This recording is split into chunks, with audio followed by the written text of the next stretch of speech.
Doop, doop, doop. Let's go. Hey, yo! Here we go now. Batman scoop on the mic. Mix in the mix on the wheels of steel. This is what I was fucking born to do. Let's go.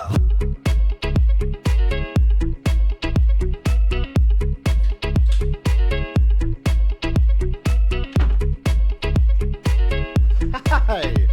Hello. Hi. I love to see the Poggies. 1, 2. Good vibe with the Poggies. Hello, Jay Flyer, RDC West. Whoa. Earthquake. Bro, there was an earthquake. There was an earthquake, like, I think there might have been 2 earthquakes, but I only felt one, and it was big. I got hit with a big one. Shit was quaking. Did one of you drop a mixtape or something? It was big. I felt it. My dog was scared. Hey, thanks for the 25 months, Nerf Wire. 25 months already. Question mark. We march to the grave. What does that mean in this context, Nerf Wire? Do you mean that you are now a 25-month loyal sub, so you will follow me into battle and die? Does it mean that you will be a sub until the day you die? What does it mean? Either way, I appreciate it, though it's powerful, I guess. Hey, Unk. Don't call me that. My crush ghosted me twice, but then I ghosted her by saying, "Ite BRB." Bro, I cannot think of a better response to what you said than reading your username out loud. You know what I'm saying?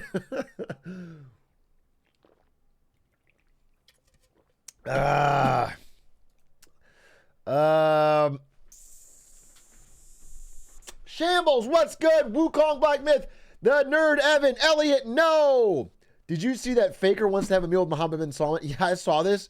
This is so obviously, he didn't answer. They just filled in the answer for him.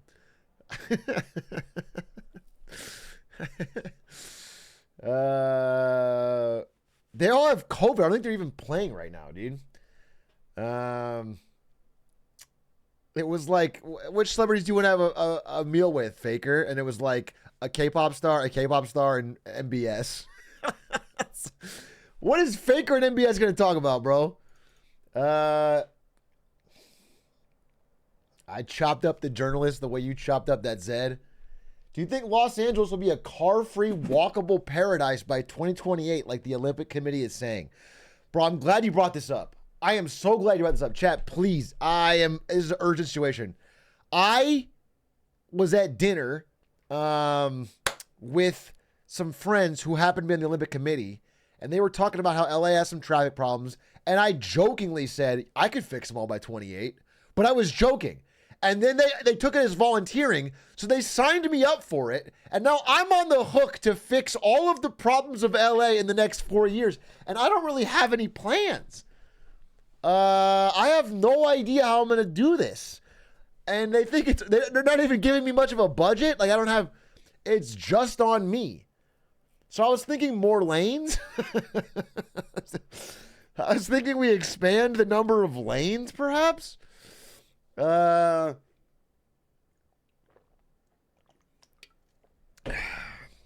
GPT it, bro. The number of entry-level knowledge workers. I mean, more than that, higher ups too, but entry-level knowledge workers whose entire job has become ChatGPT is getting crazy. It's getting crazy. A lot of people are doing everything of their job in ChatGPT. First they were double checking, now they're not even bothering. The amount of job applications that are 100% ChatGPT is through the roof. The amount of it's such an odd time we live in. Folks, we live in an odd time. We live in a crazy time. I don't know how this is all going to shake out. I can't be honest with you. I'm being honest with you. I can't tell. Big guy, I applied for a job without AI. Are you proud of me? Did you get it?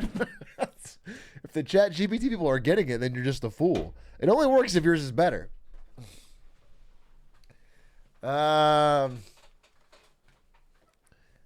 Big A running LA like Tyrion Lannister. I'd watch that show. I'm tall, so I'm not like Tyrion Lannister. So I'm sorry. No similarities. First of all, what show would that be? I put a big wall around LA and defend it from invaders with a huge explosion or something. Dude, an LA Iron Dome to keep out Arizonans.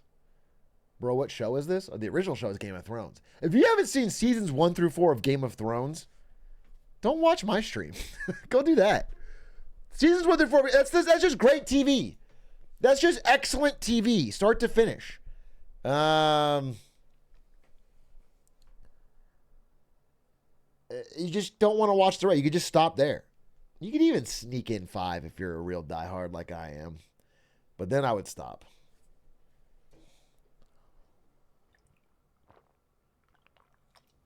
I just don't want to watch it. That's crazy to me. You just don't. You don't know anything about it. You haven't watched it. I just don't want to watch it. Well, you don't know, bro. You'll like it. It's crazy. I can't think of the type of person that would fucking hate season 1 through 4 Game of Thrones. Who watches my content? You know what I'm saying? I could see someone who watches fucking, I don't know, Aiden Ross or something.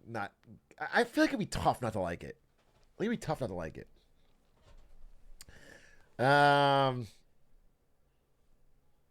I simply do not care to watch it.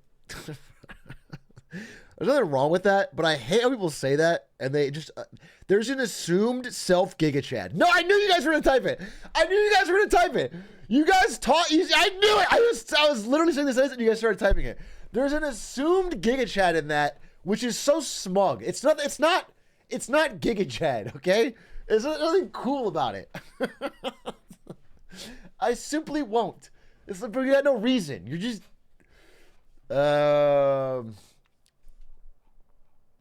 Isn't there a lot of incest? Genuine question. It's not like. I think there is. They don't show it on screen, bro. There's an implied incestual relationship, but it's not like the show is incest. The show, it's not.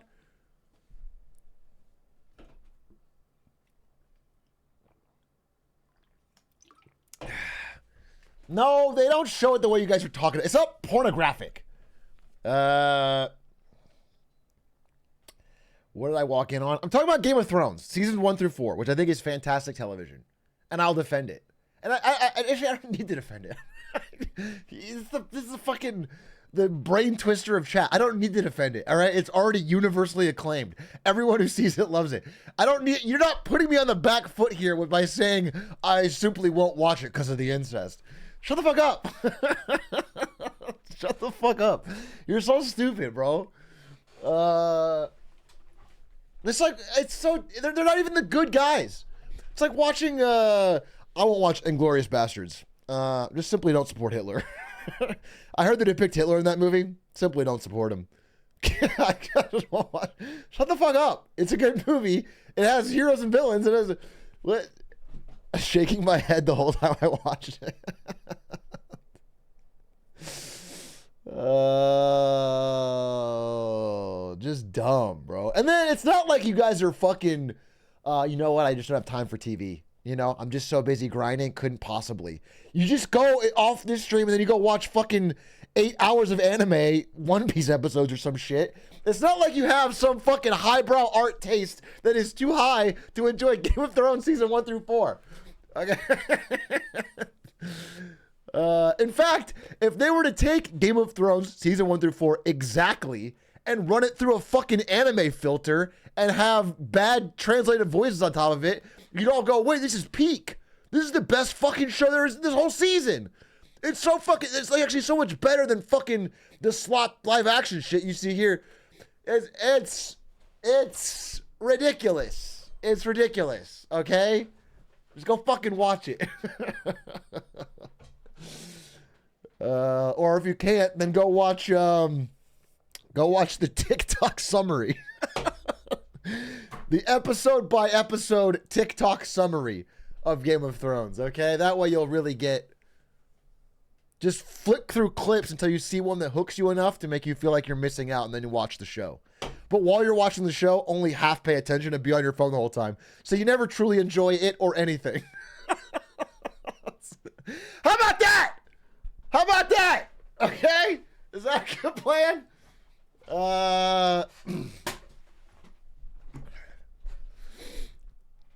He's crashing out.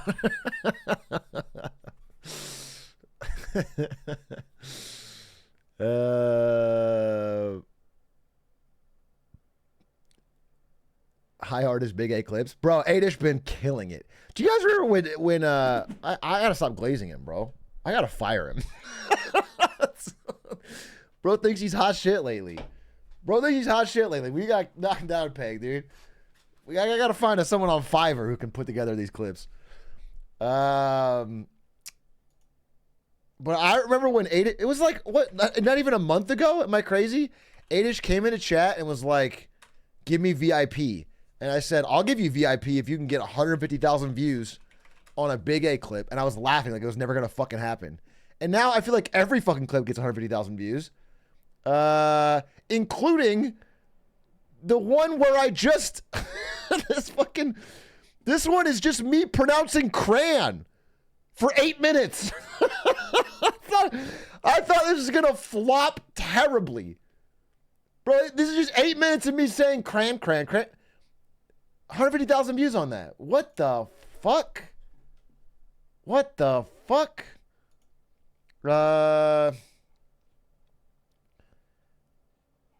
Give him stream key? Well, that's not, I don't think that would work.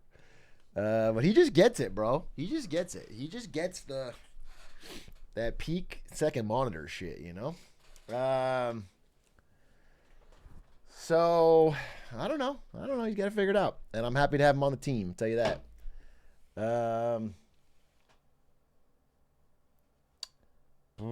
Give him half your stream key? Deal.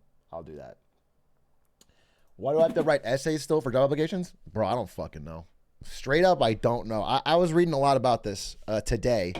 About, like actual uses of ChatGPT that people are using right now. I'm just trying to read more about this whole theory I have about AI stocks crashing out and what the fuck's gonna happen with things not making money. And one of the massive use cases is people just spamming every job. Although I will say, so I've talked a lot about this. I've talked a lot about how if you're applying for jobs, it's more important, in my opinion, to customize your application to each job because your hit rate will go way up rather than mass spam. But the problem with AI is a lot of people do both.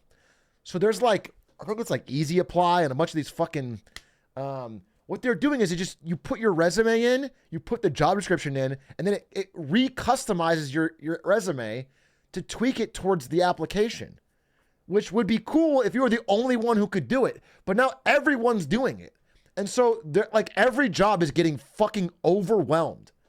It's getting like recruiters are talking about how it's just a deluge, way more than usual for especially if it's a remote job. Every job, just an impossible amount of applications. So I don't even know how that, like the recruiters aren't talking. No, I'm sure they're using AI to read through. Again, we are entering in certain areas of knowledge work, AI products being reviewed by AI and the human element getting taken out of it, which is so interesting. It is coming quicker than I expected. Like there's definitely people who are just doing their job with ChatGPT, full stop. And because they have boomers above them who don't know enough about it, they can still get away with it, but that's only a temporary dead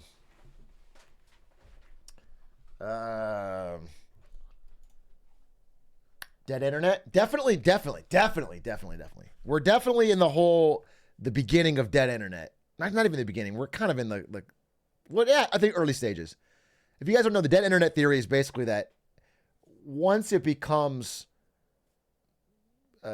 cost effective, essentially free to create AI slop that is indistinguishable from humans, like bot posts, etc., bot reviews, the internet will become so overwhelmed, 99.999% of it will all be slop, and you won't have any human stuff in there.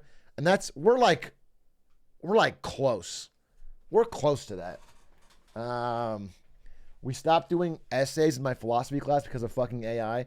Yeah, again, when we talked about this on the stream before, it's always been about school. In like the past, I don't know, year and a half, we've been talking about this. It's always been in the context of school. Like, it's fucking up the ability to write essays, and kids in class aren't learning because of it or whatever. But that's kind of distant. But now it's coming into the early, low levels of the workforce. And what's so interesting about it is, like, nobody would blame you. Again, the job is just to get the job done. If you have to make a report on something for your boss and you just throw it into ChatGPT and it makes it, it's not that there's a problem with that in the short term, but in the long term, once the boss figures out, it cuts out the need for your job. That's what I'm saying. So it's and it's not a genie you can put back in the box. It's not like you can blame the individual person. Everyone's responding to tech. So I don't know. It's just, I don't know how it plays out, but it's happening. That doesn't change my core theory that none of this makes enough money to justify the valuations of all these AI bubbly stocks.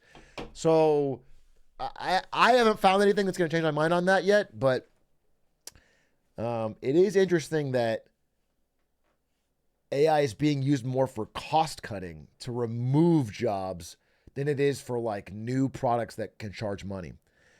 I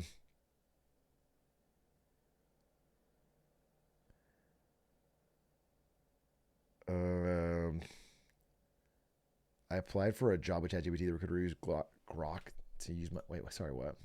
You applied for a job with ChatGPT. The recruiter used Grok to look at my application. I didn't get the job because my AI was too woke. It's tragic. That's tragic. That's tragic. Oh, Hell's Angels, thank you very much. I'm sorry I missed it. I was ranting. Sakanaro, thank you for the 20 months. Crayon. You know what I realized? When I say crayon, I'm saying the Y. So I'm not saying CRAN. What I'm doing is I'm mushing it together. I'm saying it fast. I'm saying crayon. I'm saying it fast. That's what I realized. I'm mushing it. My brain is just faster. That's what it is. Thraxis, thank you for the 16 months. Thank you for the 10.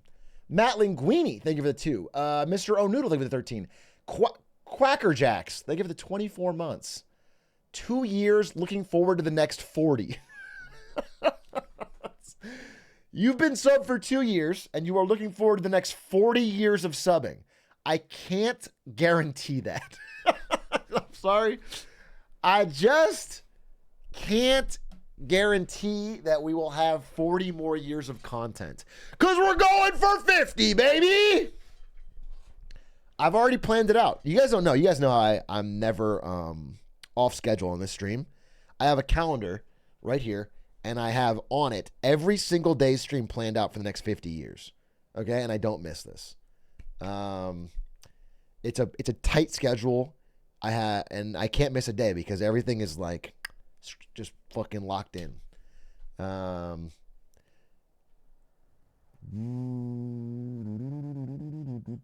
Yesterday's stream was planned. Yep. I analyzed the the socio-political shifts, and I knew that there would be an Elon Musk Trump stream yesterday, and so I planned that months in advance that I was gonna react to it. It's just it's all simple for me, elementary. I don't want to get too into it. Smart. I like to imagine someone unironically listening going, damn, smart. Wow. Damn. You did that? Fuck, that's nice, Big A.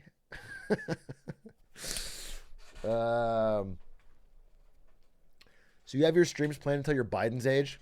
Is that true? What 50 years how old is Biden? 81. I'll be a little older than Joe Biden now in 50 years. That's crazy. That's crazy.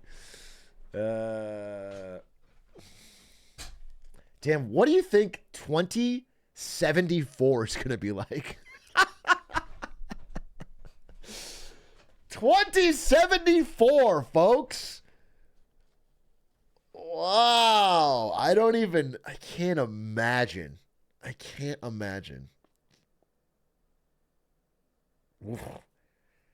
Ugh. We're just, dude, it feels like we're on such a precipice of drastic change. I don't know. I don't know. I'm always very optimistic about what happens after the shake, the turbulence. But I feel like it's going to be so turbulent, bro. We're not making it past 2050. All right, handshake bet. Chat, you are our witnesses. Handshake bet. If the world makes it past 2050, you owe me a sub. No, you're already subbed. You owe me,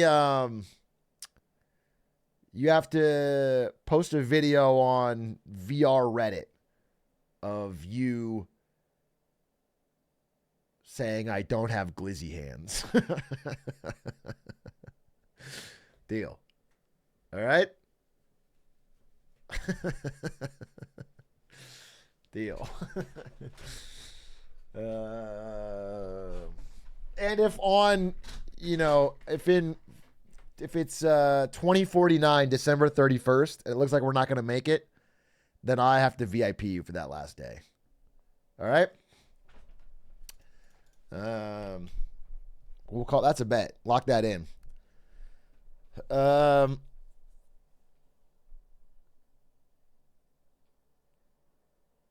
Is it me, or do low and middle income workers don't care about their job? Like, is this undercover boss? You're like walking around in the fucking Home Depot apron. Was it just me?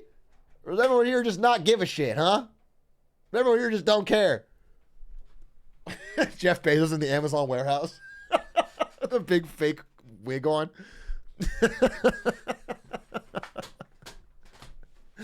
He's got a fake fro.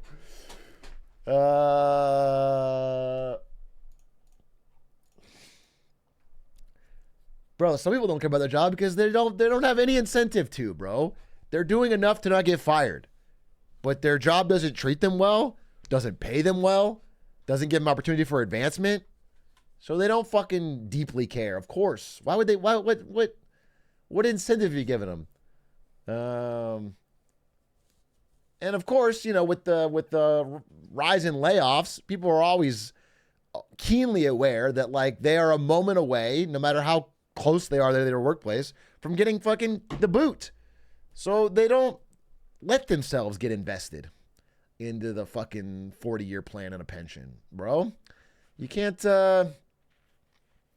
cannot blame them for that. It's a very logical response. What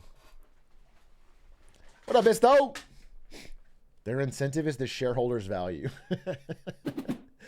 It would be cool if you could somehow tie your work to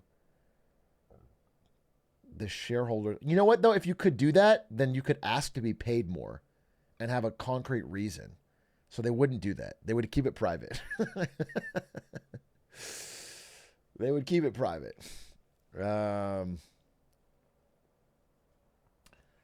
No, I'm saying if they could, like, if there was a mathematical number, like a calculator that would just show you how much shareholder value you added with your work that day.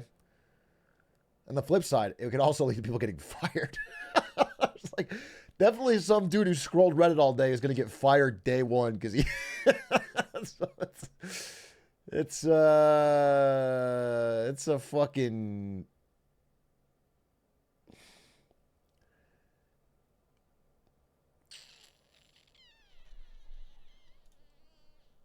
One half of all CEOs gone immediately, bro. It's happening right now. We've never seen the level of CEO firings. I mean, since 07, 08 maybe. We haven't seen the level of CEO firings that we're seeing right now. There is so many CEO replacements. I mean, you guys are saying it like hell yeah. No, they're bringing in new CEOs who are more comfortable laying people off, bro. You didn't let me finish at all. You think they just fired the CEO and said, you know what? We don't need a CEO. No, they're bringing in new ones. They're getting into fucking the ice cold hitmen, dude. They're bringing in the CEOs who have no attachment to anything before. As an example, maybe you heard this story. Starbucks has been languishing in the stock market recently. And shareholders believe part of that is due to the fact that their current CEO made a deal with the union to recognize them as their right to exist. And then, right about here, yesterday, he got fired and replaced with a new CEO. I'm like, what fucking happened? They had like a 30 billion swing on the fact that they got a new CEO. Their new CEO is a union-busting, hard-ass former CEO of Chipotle. There's this guy, Brian Nickel. This guy who thinks unions should not exist. This guy who is the one who's been shaving down the fucking amount of meat you get in your Chipotle bowl. This guy's brought in to try and turn Starbucks around and make some more real profit. And, they have a reason for this. Obviously, this is Chipotle v. Starbucks since 2018.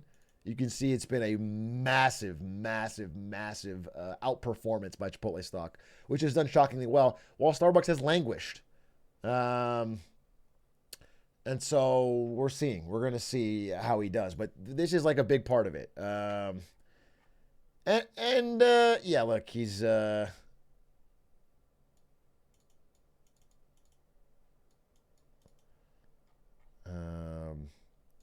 very opposed to unions.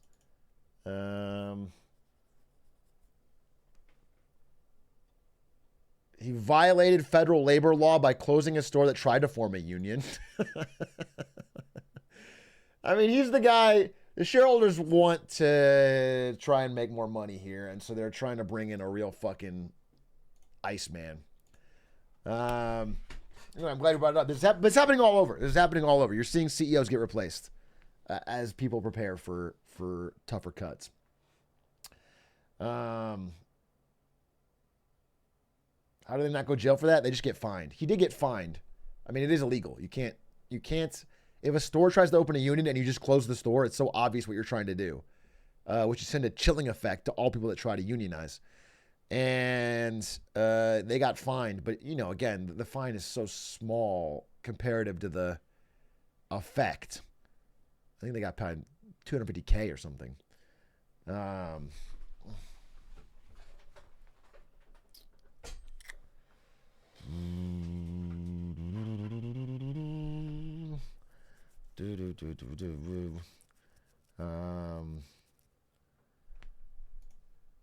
Yo, Big A, why are nuanced opinions seemingly absent or invalid in the modern political atmosphere? What'd you call me? Little bitch. Get banned. Get fucking banned. Get dunked on, loser. Get him out of here, chat. Bye. Bye. All right. Later, liberal.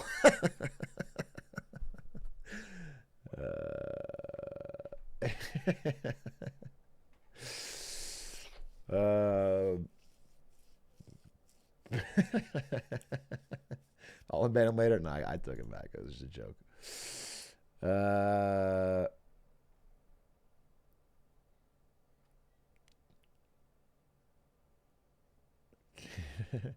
Big A, can we stop our recession by making a big increase to the minimum wage federally so people spend more and other people don't get fired anymore? I'm going to try to attack your question logically. I do think increases the minimum wage are good. There's obviously some point where the minimum wage would be too high for a business to support. If we pick that number, it would just lead to a lot of bankruptcies, or they would have to fire everybody. I think the minimum wage should be raised. I think what you're saying is that it's an infinite money hack that will always work. So there's a balance. There has to be a number.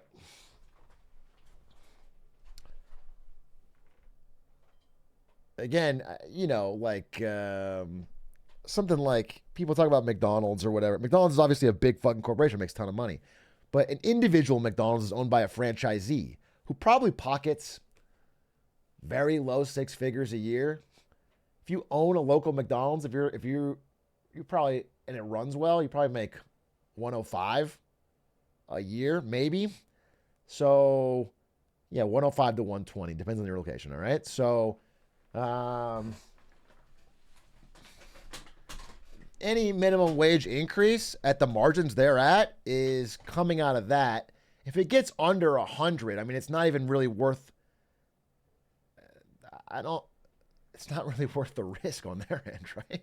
To put in like 500K to $1 million to get the land. And how much does a Wetzel's franchisee make? Wetzel's,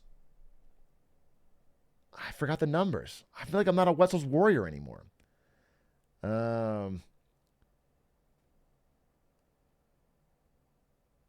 It was, dude, we should look it up. What was the ROI on a Wetzel's? All I remember from my research, I've decided not to do this for now, was that a Wetzel's in an airport is the cheapest cost, but one of the highest returns. So if you can get a Wetzel's pretzels in an airport, you could make your money back in 2.5 years, which is incredibly fast. Most franchisees would take 3 to 5.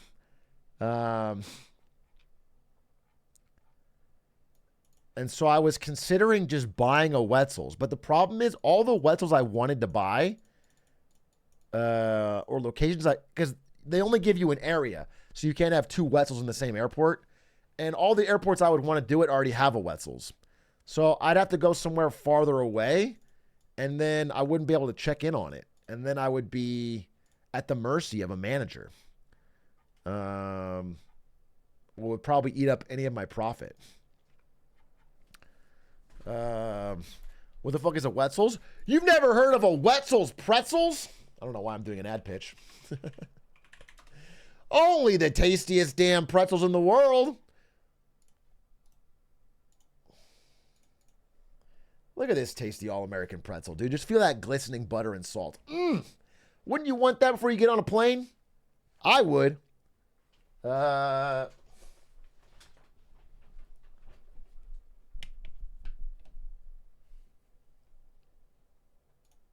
Auntie Anne's clears. I heard Auntie Anne worked with the Nazis.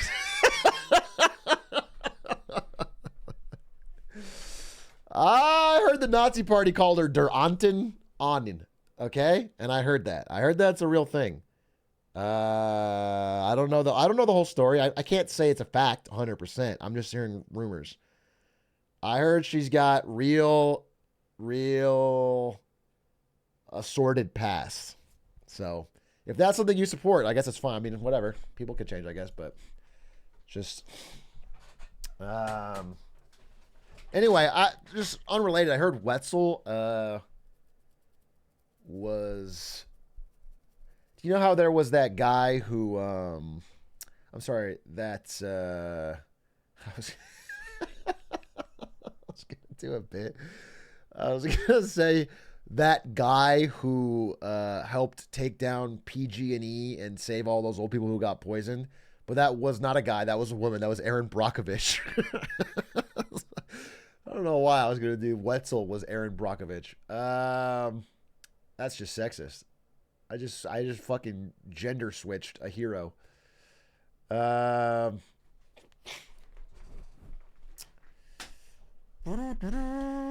heard the concept of a maximum wage for the first time recently. And it seems like a fantastic idea. Although I imagine people would find a lot of loopholes to make it so that they aren't making the money, but their family and friends are. I have talked about the Jay-Z rule for 4 years. And that rule is Jay-Z is a billionaire. He's capped out. Okay? There is no further incentive needed for Jay-Z. Jay-Z's got everything. He's married to Beyonce. He's got the respect of his peers in the industry. He's got enough money to do whatever the fuck he wants forever. There is no reason someone needs more money than Jay-Z as an incentive to do anything. Okay? We should cap it at $1 billion max. Actually, 999,199,000. Okay? And nobody can go above that.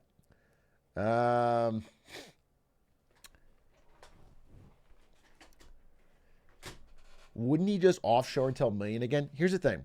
One thing I've noticed is, and this is not, I'm not going to insult you here, but I just want to say that I've noticed this.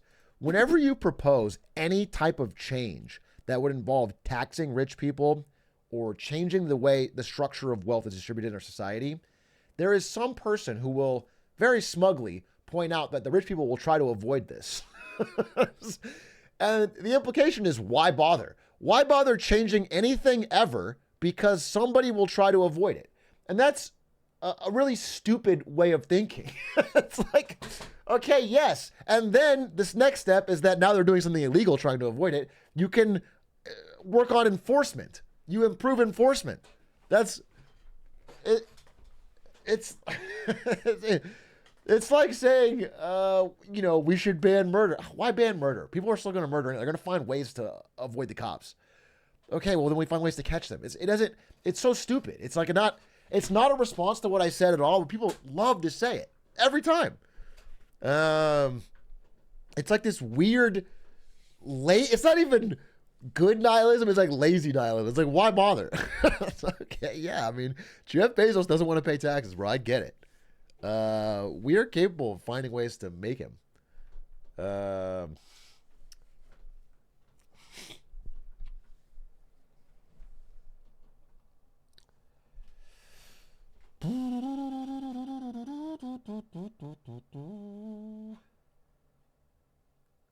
How does that work with stock? Obviously, Bezos has most of his money in stock. Do you see that asset?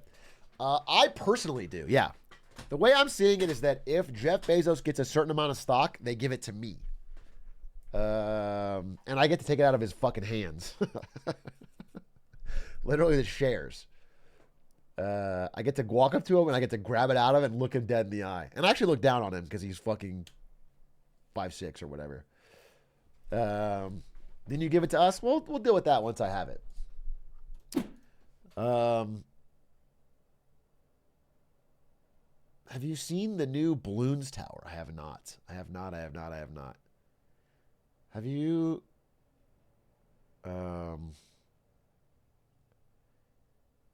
Do you do the sneaky thief walk as you leave? What's the sneaky thief walk? Sneaky thief walk.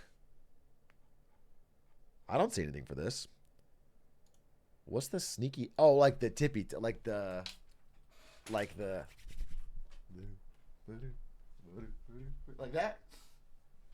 Is that? Am I circling it? Okay, yeah.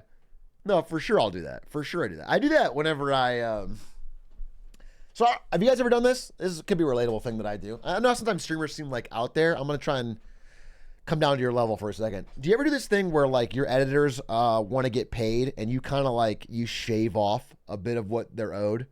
You just like subtly undercut them a little bit, cut out 15, 20%, then you pay them. And you're like, I do that all the time. It's so fun. It's so fun. You just chop out 20%, 15% there. Make sure they have to constantly check their receipts, just to make sure I'm not scamming them. And then if they ever do notice, I go, oh, okay. And then I pay them back. But then I cut it a little bit more. Isn't that like it's just a fun thing to do. I do that all the time. It's a blast. And when I do that, I do the sneaky thief walk. It's actually the opposite. I actually swear to God, it's the opposite. And this is not an open season to my editors listening to scam me. But I have often felt that if I'm getting scammed by my editors, I wouldn't notice. Because they all send their invoices and I just pay. And like, I'm going to have Dom or someone double check. Because I trust all of them, but like, it's not a good system to where I just don't double check these numbers.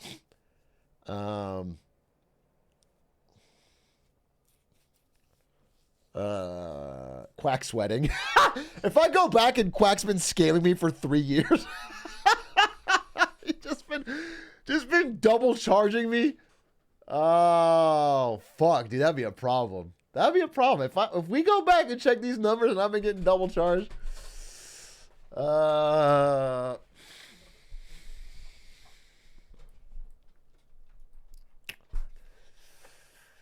Hey, longtime VOD Frog. Not sure how this chat thing works, but I keep saying glizzy and you still don't notice me. What do you want from me, Mr. Coffee Cow? Welcome to the stream, J-Man. You figured it out.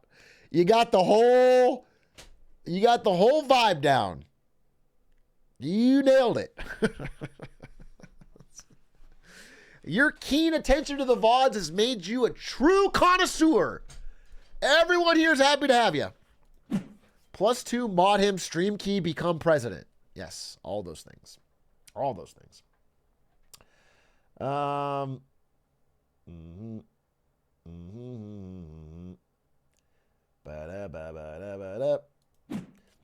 Hey, Atrioc here in NZ. We've had the OCR, official cash rate, drop 0.25 basis points for the first time in 4 years. Is this good news for our economy? This is your interest rate?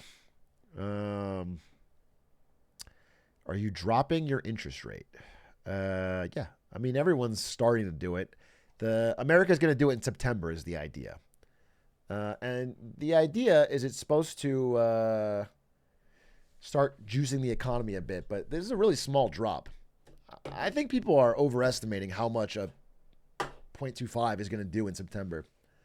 And also, one thing I'll say is outside of official financial discussions, don't use basis points, bro. It sounds so nerdy.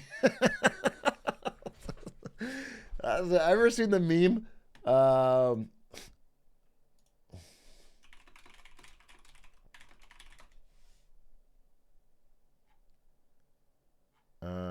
I need to find the meme. It's so funny.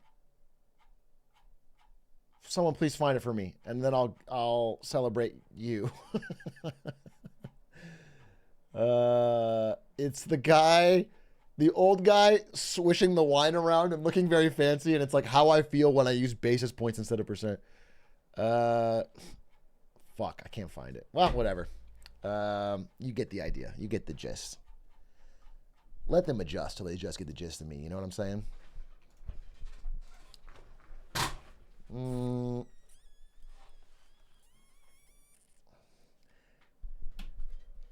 Big A. I dumped my savings into nuclear energy ETFs in the hopes they would rebrand to Elon Energy.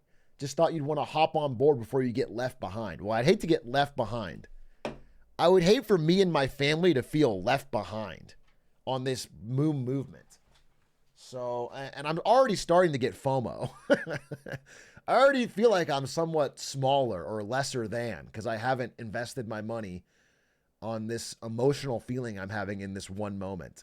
So what I'm going to do is I'm going to dismiss you outright live, but then immediately after stream, sell everything I own and put it all into nuclear energy ETFs.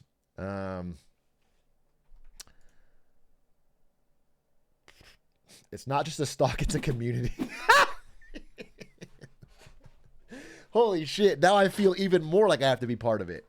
Because I feel like, you know, in an increasingly isolated world, I feel a little bit detached. And I'm constantly hunting for not just financial security, but a community, a sense of belonging. And you're telling me I can get both from your fucking investment idea? This is incredible. I'm going to jump in with both feet and not look behind me. 4 shots. Thank you for the 12 months. Call me Michael fucking Phelps because I'm swimming. I don't know. I was trying to read some positive takes on that call yesterday between Elon and Trump because I had a very negative outlook on it during and after. And I was trying to find, you know, I'm trying to balance myself out. What do people like about it? And I just didn't find myself agreeing. I think people that liked it were being so charitable. They were being so charitable about what was actually said and the way it was said. And they were like rephrasing it to be different. And it was close, but it was different. And that I found that to be a little annoying to me.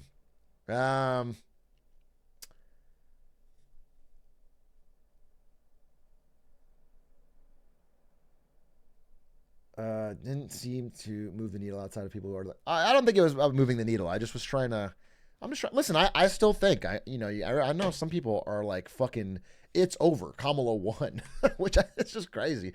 I'm still of the camp that Trump is at worst a coin flip here. And so I'm just trying to understand, like, what can I expect if he's president? And I didn't like that interview. I didn't feel like it was any concrete plan. Even the stuff that I liked, which is like the nuclear energy thing, it was mostly Elon kind of weaseling it in, and then Trump, didn't even seem cognizant of it. He was kind of like, yeah. It just didn't. It didn't feel like anything that I could count on. But we'll see. I have a friend who said the interview made him scared for the future and nothing else. I think he was definitely trying to make people afraid. They're really bringing up nuclear war a lot.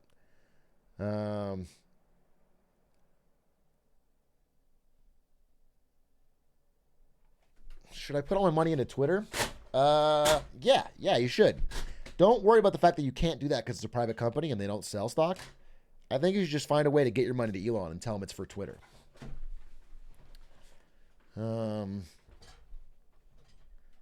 Someone also told me that Elon called it Twitter during the interview. Now, we watched it live, and I don't remember hearing that. But the person that said it usually wouldn't make it up, so I don't know if that happened or I missed it, or I think it's fake. Oh, he said tweet. Okay, that makes sense.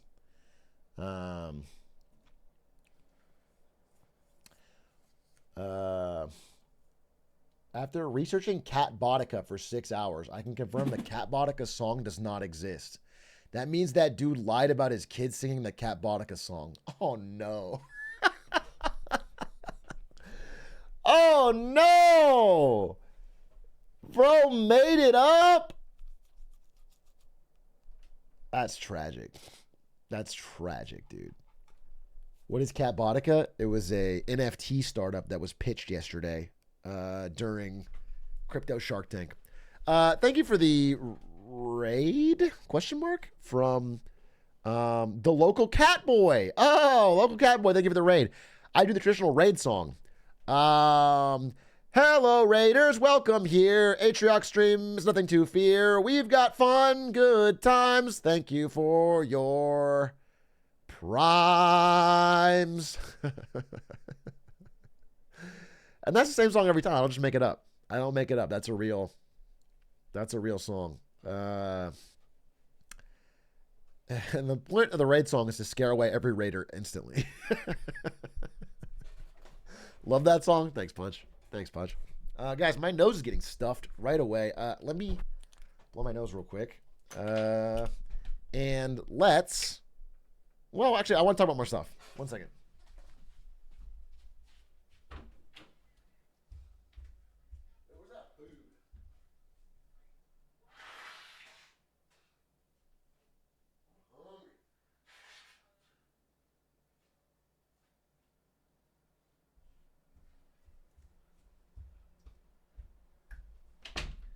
I gotta say that was a pretty good song, all things considered. Stop saying yep coke. Guys, if you're new here, they never do this. This is a weird new thing they're doing, where they say yep coke when I go to blow my nose. Can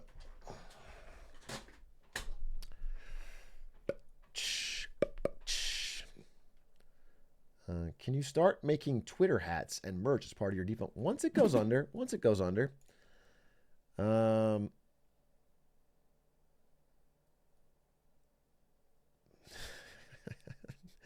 Nose stuffed with the booger sugar.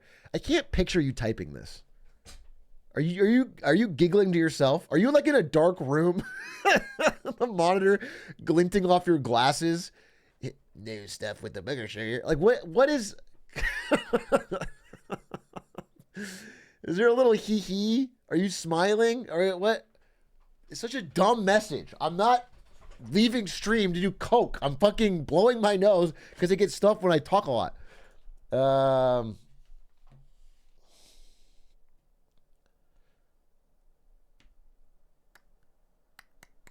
Impossibly smug YouTube comment.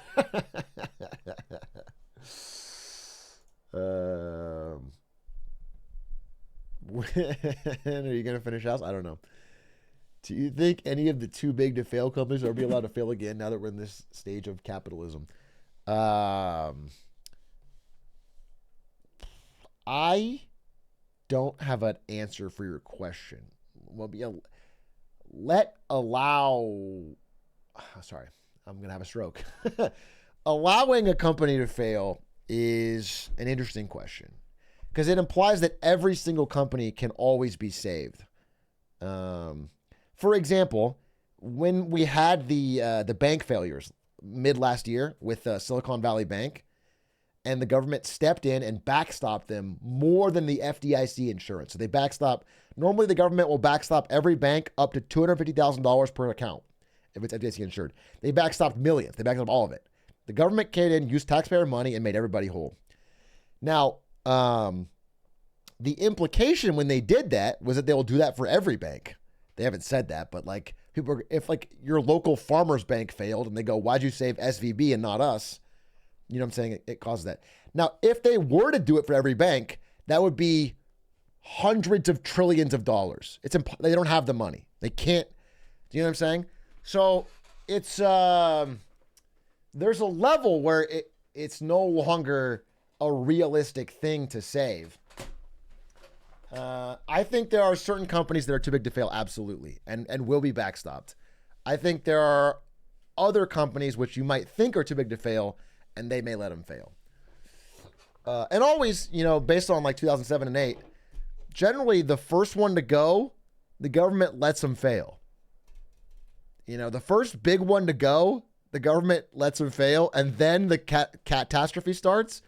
Because once one is allowed to fail, it scares everyone else into moving their money, which causes bigger problems. So,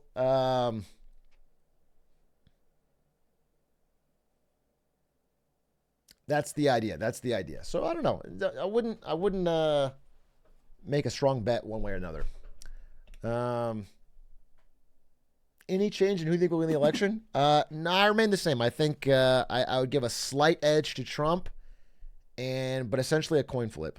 And that's only because I'm not looking so much at the popular vote. I'm looking at the electoral college and the swing states. And it just seems to me like he's still got the edge, but it's very, very close. Very, very close. Changing every day. Who knows?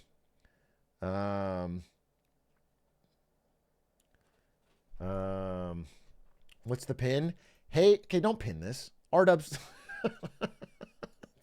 I'm having a serious conversation here, and chat's listening, and then you pin the message, hey, Captain Glizz, Glizzy, Glizzy, Glizz, Glizz, Glizz. I can't. And do you understand? The pin is not for you. It is for me. It is for me because everyone in chat says, I can't pin. They go, pin. Oh, the pin. No, the pin is not. The pin is for everyone. Okay? I'm included in everyone. And I don't want to see these pins. That chatter makes some interesting points, though. No, it's not interesting. It's not interesting. It's not an interesting point. This is not a public domain. This is my stream. This is not a public domain. This is not the town square. This is my stream. Did you see the GOAT win SmashCon? I did.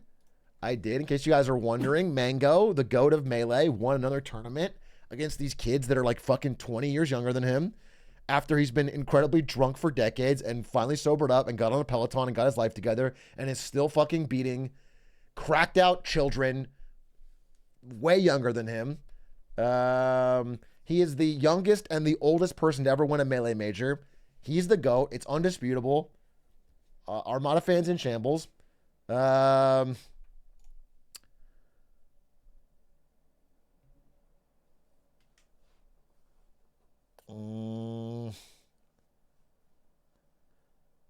If he keeps out, yeah, he'll be a little more on Melee. He keeps at it, his son's gonna play the fucking tournament with him. He'll do doubles with his son.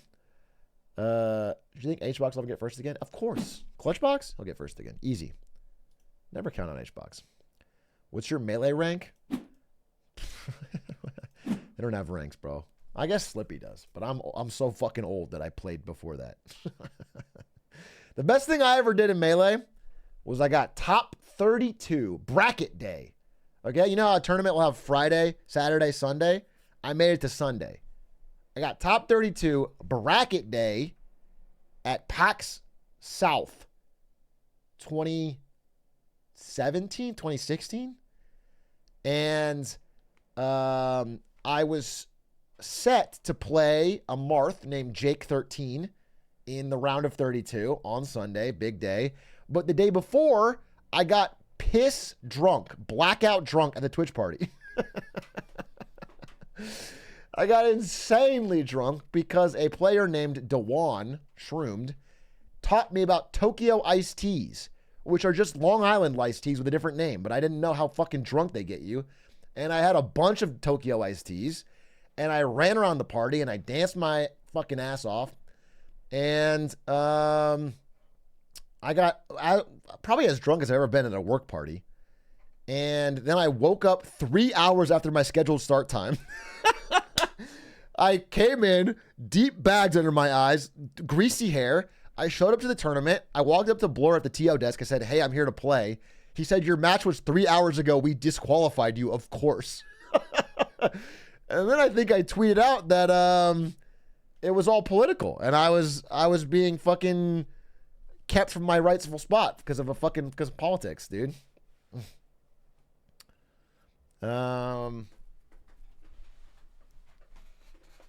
The woke mob tried to fucking stop me. This is like your uncle telling you about how you would have gone pro in football, except way lamer somehow. I wouldn't have gone pro. I'm just telling you a story. You did everything right and they indicted you? Exactly. Exactly. I'm not going to lie. That's very real of you. Thank you, Rima, for your first time chat message. I appreciate that. His going pro stories about Shardbound? Yeah, dude. Shardbound's my real pro story, okay? Shardbound was a game that was announced at TwitchCon, the original TwitchCon 2016. And I played it at their booth. I fell in love with it. Started playing it offline. Started playing it more than any human on earth.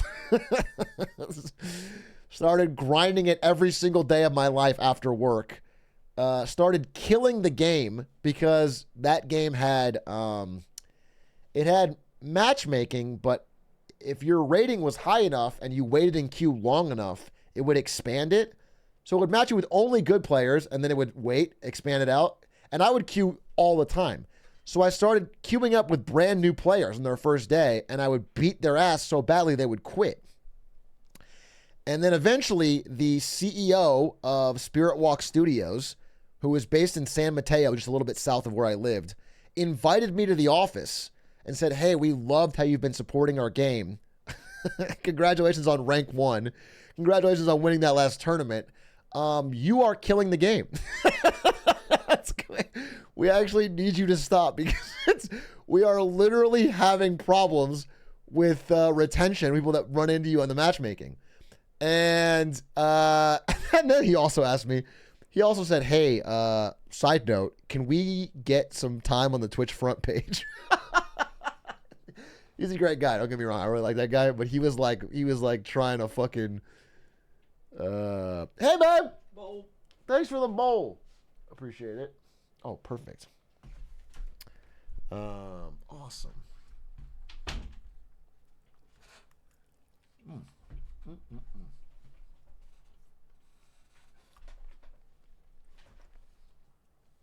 Damn, tasty.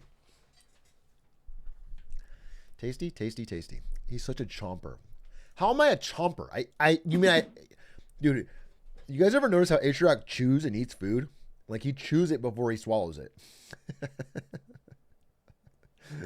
He like puts the food in his mouth and he like mashes it down before swallowing it. Like what the fuck? It's so fucking strange. Like what is he? Who does he think he is?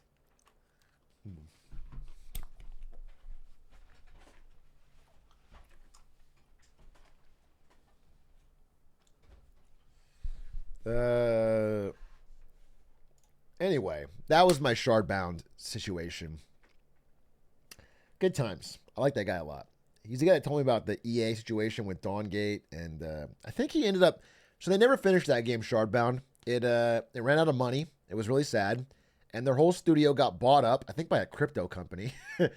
But every employee got acqui-hired by, I forget the name of the game. It was super popular. I think it is still popular. It was like an MMO space. No. Warframe. Good cut. Warframe. I don't know if you guys ever played Warframe, but they got acqui-hired by Warframe, and all of them went to work on that, and it ended up being a huge success. So it was cool. Good for them. Warframe has 562,000 positive reviews on Steam. That's fucking crazy. That's crazy. Holy shit, they printed money. Isto has taught me the behind-the-scenes math that you can sort of do to estimate how much money a game made on Steam. And you basically multiply the number of reviews by the cost, and there's some fucking formula. The point is, if you have a lot of reviews, it's a very good sign that you sold a fucking ton of copies. Like, way more than the number of reviews. Because most people don't review. And that game must be a huge success.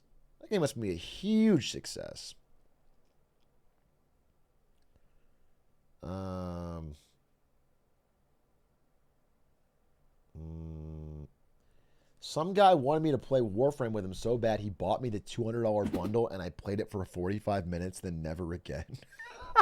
Dude, are you kidding me?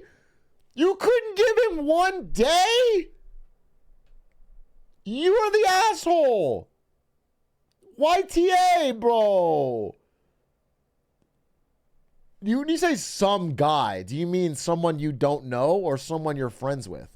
Because I gotta say, this also happened to me. When I was in my Bloons phase, do you remember? I feel bad about this story just telling it, but I don't think I'm the asshole, and I want you guys to judge us honestly.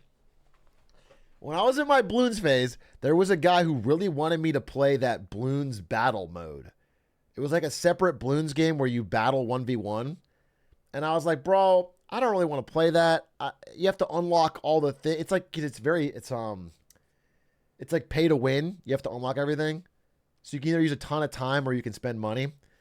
And this guy went and he power grinded. He didn't spend money, but he power grinded 2 full accounts to max level. I think it was like, 100 plus hours per account or something. He grinded Bloons Tower Defense Battles to max levels so that I could play with Stans. But then, I talked to Stans about it, and we really didn't want to play. We just wanted to play main game Bloons. But I didn't tell him to do this, okay?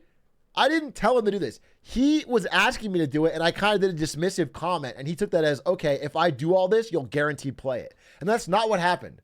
He read into what I was saying way too much. He envisioned some sort of contract where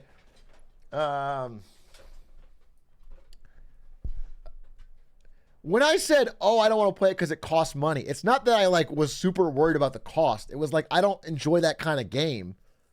And I don't want to play a game where you know what I'm saying? I don't think I'm the asshole here, but I felt bad about it. So maybe a part of me is guilty, and I think I probably should have forced it down mid. But I don't like giving into that, because then it's like, he doesn't get to dictate my stream for the day just because I feel one person. That's crazy. I wanted to do something else. I don't know. I don't know. I don't know how to feel about it, but if you're that guy, I'm sorry that you went up that work. Either way, you can still give it to someone else. If you're a big fucking Bloons Tower Defense fan, now you have 2 accounts you can give to your friends.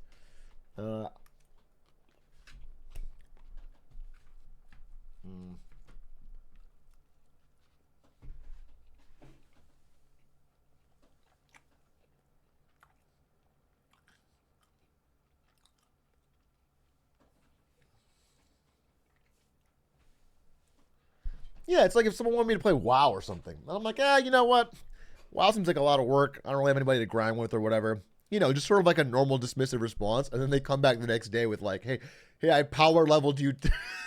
You're now a level 80 Tauren Chieftain. And you're going to play WoW with me all day. It's like, well, no, I don't. I don't want to do that. I don't.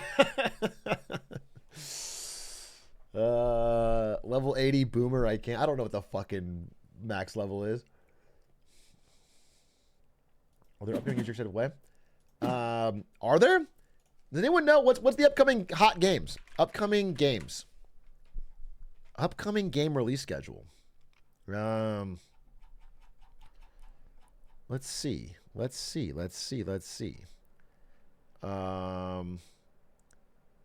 Star Wars Bounty Hunter? Is that a remake? Remaster? Deathbound? Black Myth Wukong. I want to play that. Black Myth Wukong is like one of the most beautiful games I've ever seen.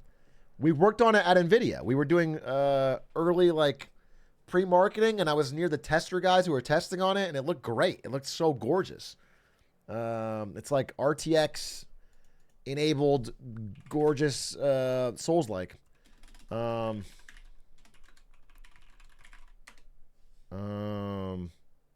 look here. Look. This is the NVIDIA trailer.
Souls-like.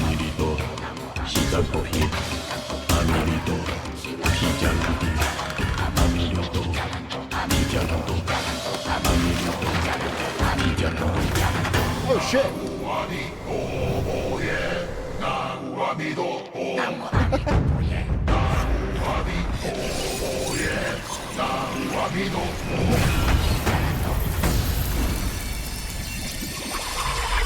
It looks badass, bro. I mean, it looks fucking good.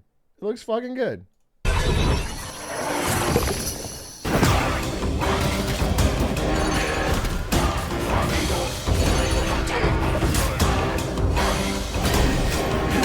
Oh, shit.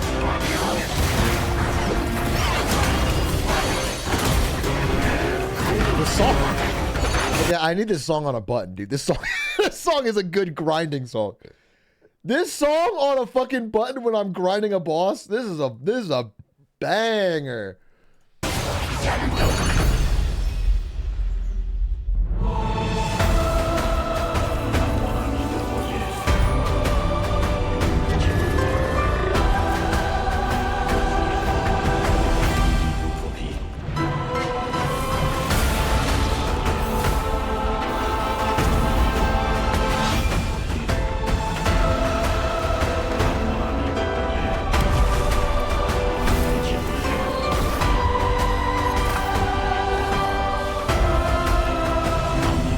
I could be wrong, but my read on this game is a company truly going for the throne. You know what I'm saying?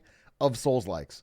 Truly trying to make a Miyazaki quality We'll see if they can do it. You'll see if they can do it. But I think it's China game dev going for the throne, bro. We'll see.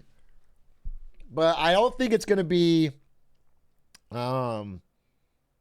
easy. I mean, a lot of it comes down to intangibles, bro. There's so many beautiful little things that for example, Elden Ring does, but it looks good. I mean, it doesn't look like a slouch. I can't write it off.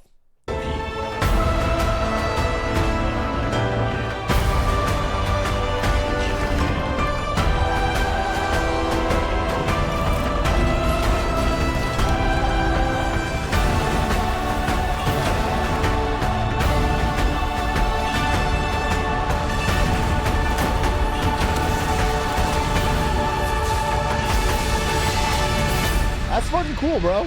That's cool. Good trailer. Good trailer. If the boss fights are good, what if instead it was a 100-player battle royale? That would make it so much better.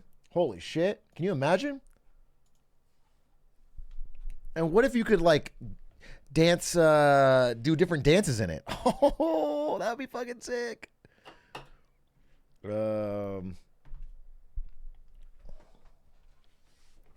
Where the fuck was Shido? Glub Shido was in it? Here's the thing, is I know that game's coming out. I also know Star Wars Outlaws is coming out. The problem with Star Wars Outlaws is that I was very, very excited for it, and then I saw one iota of real footage, and now I'm as unexcited as possible. I watched this fucking gameplay. Welcome back to Star Wars Outlaws gameplay on PC. Today we're going to be exploring the open world a little bit and then flying off to another part of the galaxy on a different planet with a heist mission. A big thanks to Ubisoft for sponsoring this one and letting me get hands on with the game. Links are below if you're interested in checking out the game for yourself. Can I make this jump? Whoa, oh, bandits on the right. 3 o'clock. See if I can get them. I can dodge? I did not realize I could do that. Some kind of ability here too. If I press both sticks in at the same time. Oh. Then mark them. Slow motion blasters.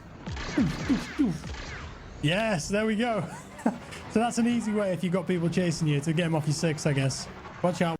I don't know. I mean, I'm like a beaten dog when it comes to Star Wars. I always come crawling back, dude. They can't make me not get excited. I always come crawling back. And so if I see one good clip that looks really fun, maybe I'm back in, but it really killed my hype because it looked so Ubisofty, you know? It looks like so kind of the worlds are pretty empty. There's a lot of go on the map, do X thing, kill 3 womp rats, come back. And then your character shouts quips the whole times that are kind of...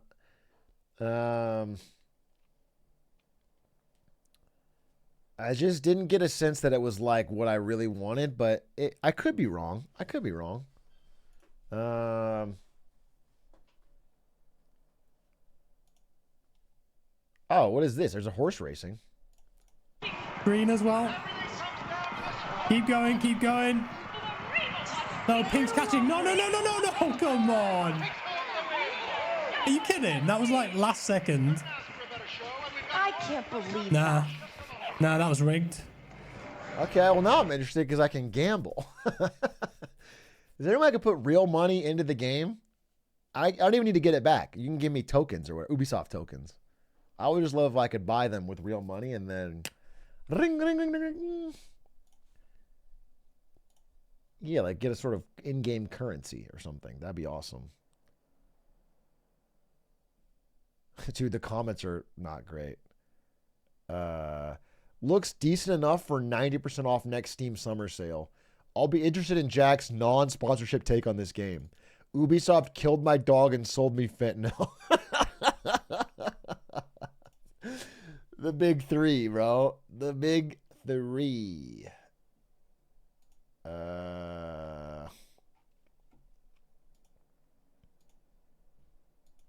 Bro, if somebody kills your dog and you still go to them to buy Fent, that's when you know you got a problem. have some principles. You know, go find a different dealer. You know what I'm saying? Find a different dealer.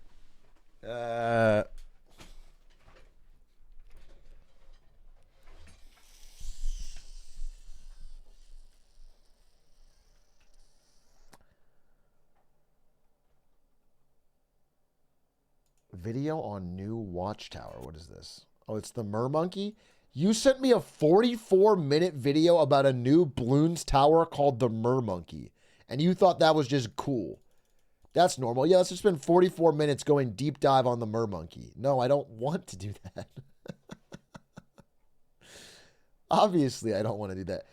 There's no way that this video has to be exaggerated. I feel like you could make this video in 2 minutes and give me the bottom line details on what the Mermonkey is.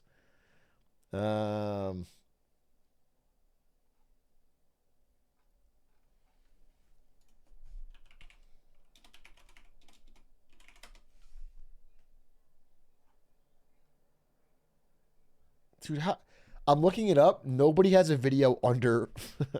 Oh, wait. This is how to unlock the Mermonkey in under 5 minutes. Does anyone... Apparently it's busted, huh?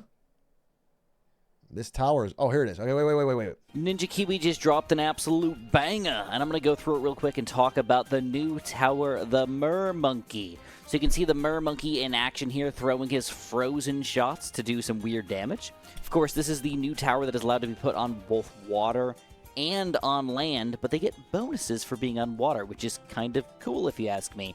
Here's the octopus Mermonkey here, and obviously you could tell it does massive quantities of damage, just owning ceramics. And lastly, we've got some sort of balloon shipper Mermonkey. Come on, man. It's singing a song, putting the balloons to sleep in this weird circle thing. I have no idea what's going on with it, but it's definitely cool. The Mermonkeys are fun. They're interesting. And obviously, any new tower in the game, we're hoping it's just not going to be a new beast handler. We don't need another beast handler. We need another Dartling gun, bro. I'm sorry. This is a tower that puts balloons to sleep? What? Are they even bothering anymore to... It used to make sense that you'd pop them. They don't... Balloons cannot sleep. They don't... It's just helium in a latex... Give me something that amazing and good here. Any which way, there's more coming out. So here we can see that the Mermonkey gets a bonus by being put on water, which is definitely fun. We can see their abilities that would shoot out a bunch of frozen ice balls. That's really freaking cool. And then that's not all. We've also got a 5th tier ridiculous bouncing bullet shot of ice balls kind of all over the screen like an Ultra Juggernaut or something, but even cooler. Hopefully, it doesn't lag too much. And of course, shout out to Sam for the wig and the mermaid costume. Nice shot, man. There's also a new map here, which looks pretty interesting. I'm definitely excited to see it. It definitely looks like a Mermonkey kind of map. Sleepy Dream State size. Papathon 2! Just kidding. Just fucking kidding. I'm not serious. I'm not serious. Not legally binding. Not legally binding. Can you imagine, though? Can you imagine? Goop needs it. Goop doesn't need it. Goop works at Epic Games. Are you going to try Reynard's game in October? Dude. If it comes out in October, I will try his game. It's only been 10 years of him promising it comes out in October. Every October for 10 years. If it does come out, we'll try it. 100%. Unless it's a crypto game. If it's a crypto game, I'm probably not going to do it. I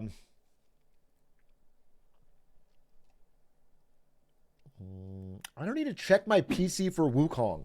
It's a brand new $5,000 PC. If I can't play Black Myth Wukong, then they're not going to sell any copies because no one can play it, bro. My PC can play it.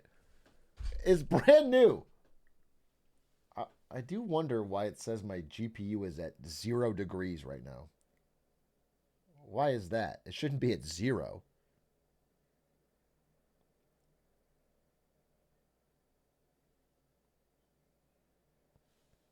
Especially when I'm streaming, isn't it? I'm using NVenc.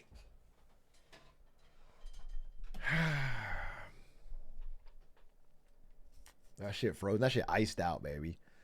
Dude, imagine a fucking NVIDIA 4090 neck medallion. Iced out. Coolers blowing. Sheesh.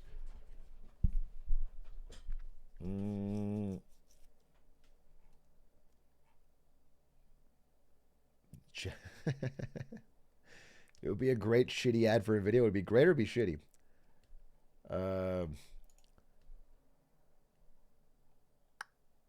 You have a legally binding promise coming up already? What is this? I have a legally binding promise coming up already. I can't see what you're referencing.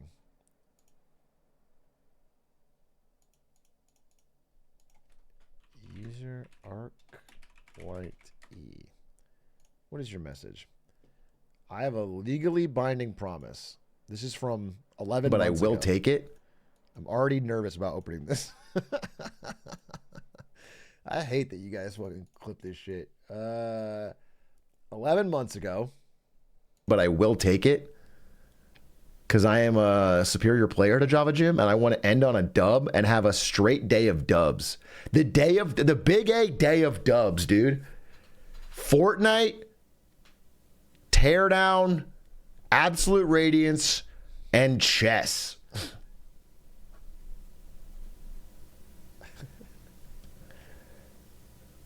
You should castle right here. Well, I already castled. That's not a promise. I didn't say a day. I didn't say a day. What a random collection of games. That was just what was on my mind that day. I haven't played a chess game in 6 months. I haven't played Fortnite in fucking 7 months. It's such a random. September 1st. Write this down. Mark my words. Clip this. Every September 1st is the day of dubs. I have to get a Fortnite win.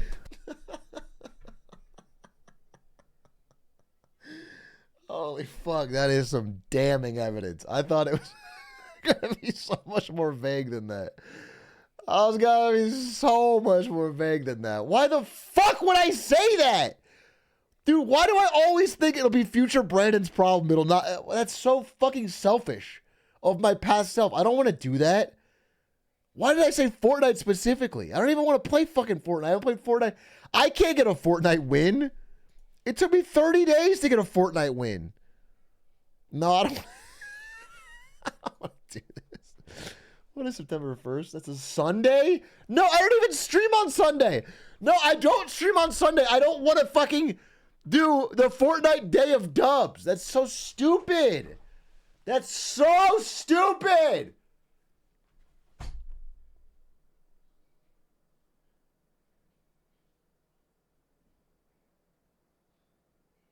I'm going to see if Ninja wants to carry me.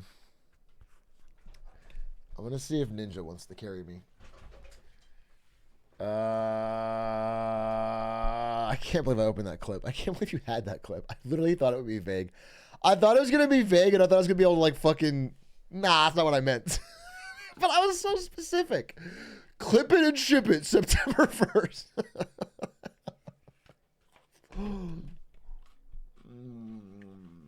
That's fucked up. That's fucked up is what it is. Sorry. I'm Sakuno. What else is coming out? I just want to keep an eye on the next games. September games. We have Age of Mythology. We told I might play this. Fuck around and play this. It'll be bad for stream, but I don't give a shit. I'll play Age of Mythology, try to beat the campaign on brutal difficulty or something. That could be really fun. What are you guys pinning? Another promise coming up this week. What the fuck is this? When is best tweets? We'll do it. We'll do it this week. Best tweets this week for sure. For sure. That's a good idea. When is best tweets? Okay. Please shut the fuck up.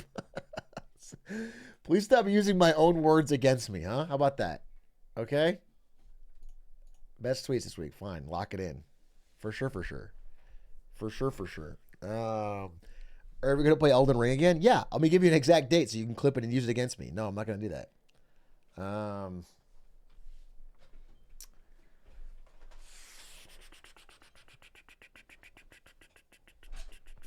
Best tweets this week. No problem.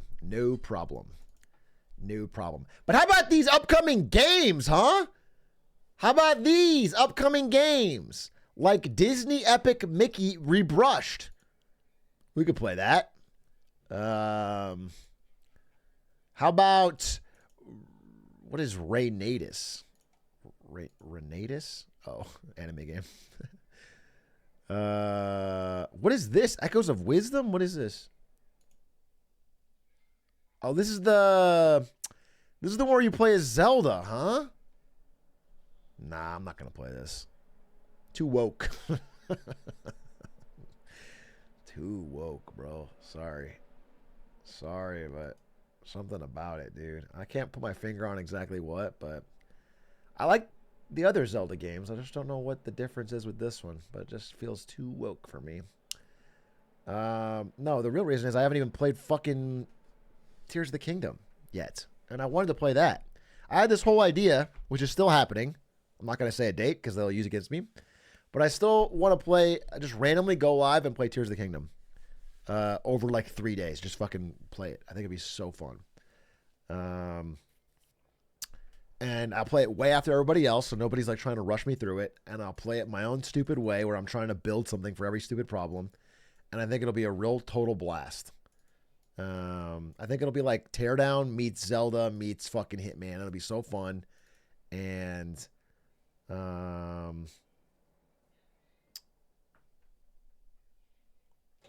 so when? I guess we'd probably want to do it. Yeah, fuck you. As a lore guy, Tears of the Kingdom was deeply disappointing. Well, I can promise you one thing. We are not the same. I can promise you that if the lore's the problem, I won't notice. It will not kick in for me. So you can be worry-free.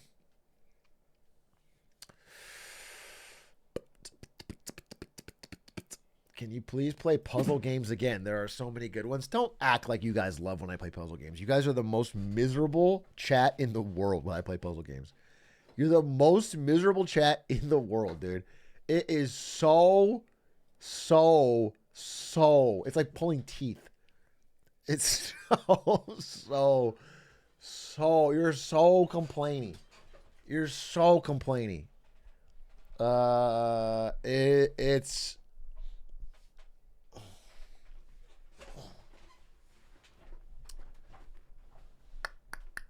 And you're backseaty. During the... Oh, what do you mean? You should check out Timberborn. What's Timberborn? It's a city builder. City build. Oh, this game actually looks really good. It has 24,000 positive reviews. 10 out of 10 on Steam. Jesus Christ. This game's probably super fire. I don't think it's a stream game, though. These games are so slow paced, and people can't come in and even figure out what's going on. I'm sure it's a blast to play on your own. There was a game that Stan's recommended to me called Against the Storm, which was pretty fun, which is like a roguelike city builder, but again, not really a stream game. Although what I need is a month where I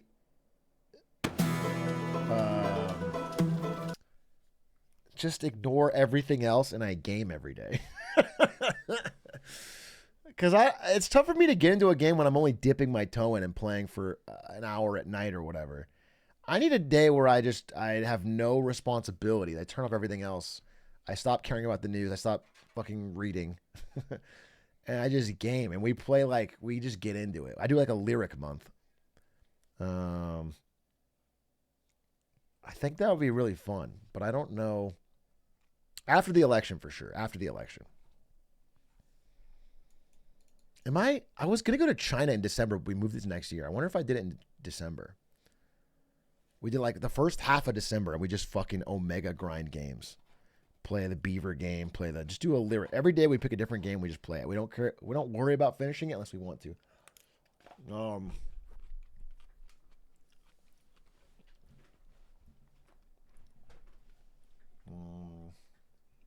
Don't clip it and ship it. Don't clip it and ship it. It's not locked in. Not locked in. Not locked in.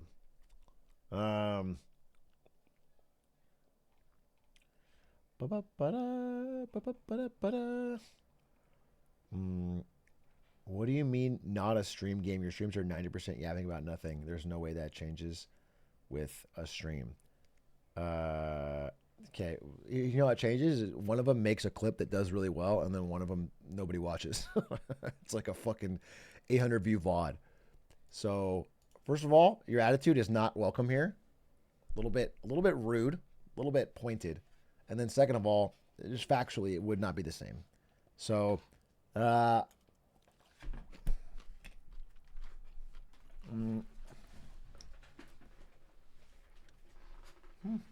you do adopt Squeex' attitude, bro. I love Squeex.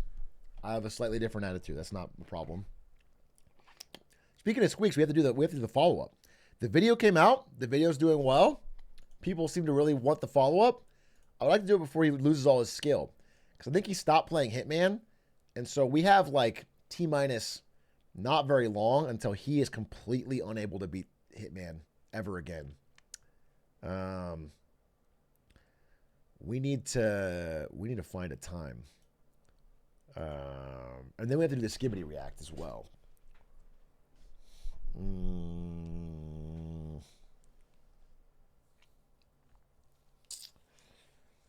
You haven't mastered Enel's ability yet. I haven't. I don't have this. Not even close. The thing is, when I'm playing a game, I want to talk about the game.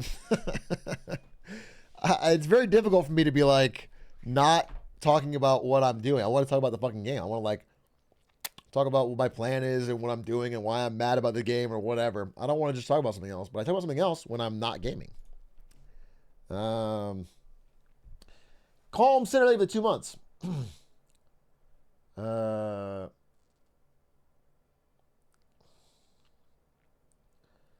Did you see the Microsoft news? What's the Microsoft news?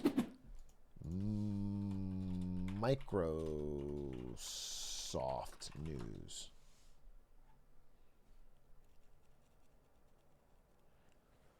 Microsoft blamed the EU for that big outage that CrowdStrike had. That's funny. It's not even CrowdStrike's fault. It's the European Union's fault. Yeah, fuck them, dude. Smelly Europeans, dude.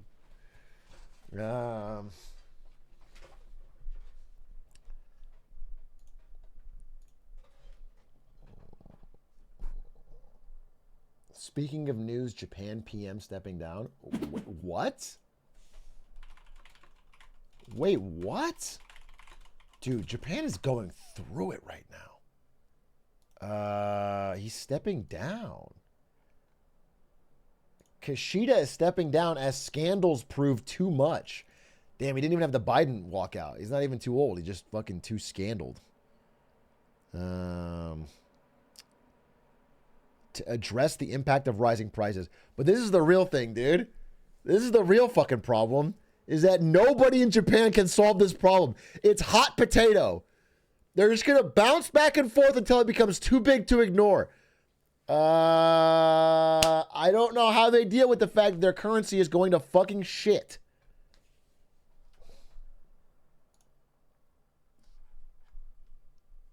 What's the yen USD at today? USD to yen. 146? Yeah. Japan Central Bank. Dude, I remember when I was in Japan, we were visiting Japan, and I made Ari go to the Japanese Central Bank on a tour. She asked me if there was anything I wanted to do, and I was like, I do have an idea. And then we fucking went across Tokyo to the fucking Central Bank. I took a picture in front of it. I went inside. They have these little stands on like the history of money in Japan. I was reading them.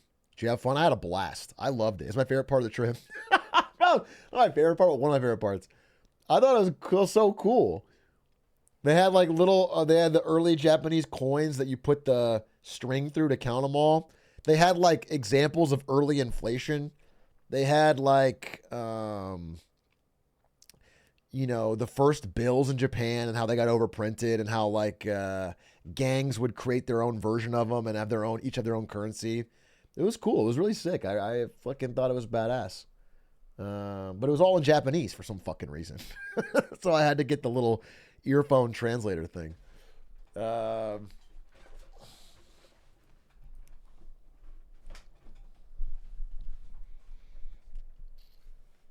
Bills like Clinton? Yeah, Bill Clinton was there.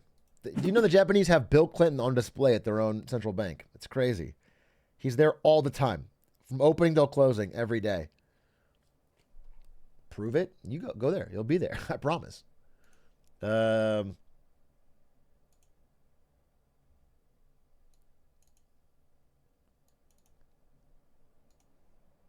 Is Japan hiking again? Wait, did they rate hike again? Am I crazy?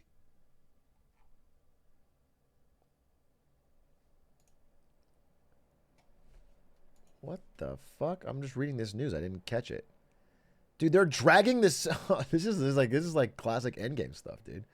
The Parliament of Japan is dragging their central banker, their version of Jerome Powell, in front of Parliament to discuss rate hike. Central banks are supposed to be independent, but like when times get tough, all of a sudden there's like a real political pressure. You can't hike rates to stop inflation because it crashes markets. But what are you gonna do? Because you're gonna get inflation. They're in such a unwinnable position. Hey, Big A, I've been a YouTube viewer for a while and asked your opinion. How do you think Trump keeping rates low will affect the economy if he ends up winning? I think that is one thing he wants to do is force rates back down to zero. My estimation is it'll lead to a resurgence of inflation. The reason we brought rates, nobody wants to be the bad guy who brings rates up. The reason we did it was to fight inflation. And we have gotten the rate of inflation change down, not prices down, but the rate of growth down. And my estimation is that Wall Street and real estate speculators and Airbnb jocks and everybody wants rates back down as fast as possible to save their fucking skins. And if we do get it forced down, we're gonna get inflation roaring back. That's my not even prediction. I think that's a fact, bro.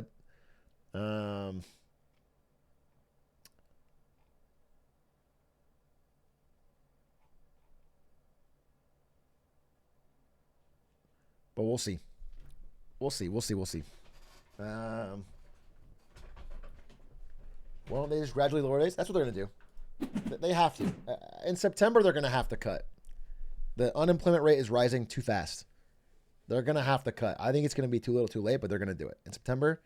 And when you really got to worry, again, and I know nobody cares when you hear interest rates, some people, eyes just fucking glaze over, and I don't blame you.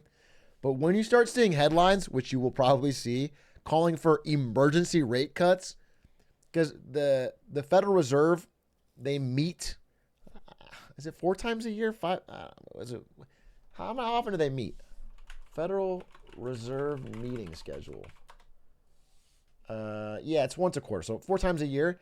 They meet in these times, and that's when they decide if they're going to raise or lower rates. So September's the next meeting. They're going to cut for sure there, almost assuredly. But when they start calling for emergency intra-meeting cuts, that means like emergency meeting outside of the scheduled meeting and then cutting then, that's when you know shit hit the fan. That's when you know shit's panicking. And you're going to see that. You're going to see that.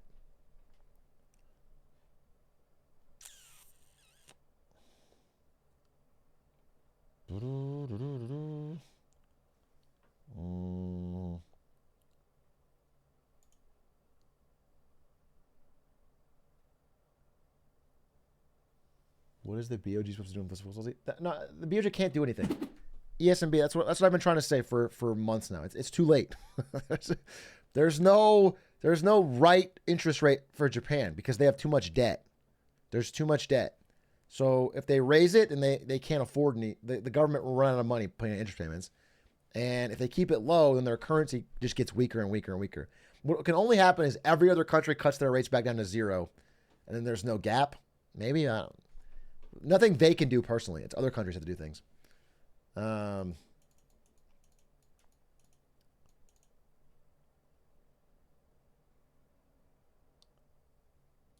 know this isn't about the feds, but the new Twitch app is so ass. We talked about it. I don't know what they'll say. The new Twitch app sucks. But I don't use mobile very much for Twitch, so I haven't seen it. But everyone tells me it fucking sucks. Yeah, I can't give you any deeper analysis here. I don't really use it. I mean, I click on it right now and it takes me to a fucking scrolling live feed. But it's also showing me, Moon, which is fun. I like Moon. And then it goes to the clips. And it's showing me a clip of Coney talking about ceilings and floors. And then I scroll it and it gives me a Spectacore. And then it gives me DougDoug. And then it gives me Hungry Box. And then it gives me fucking Zane. It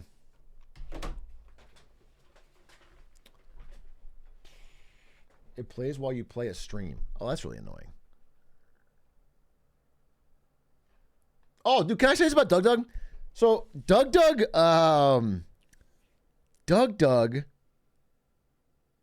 is, well, you guys already know this.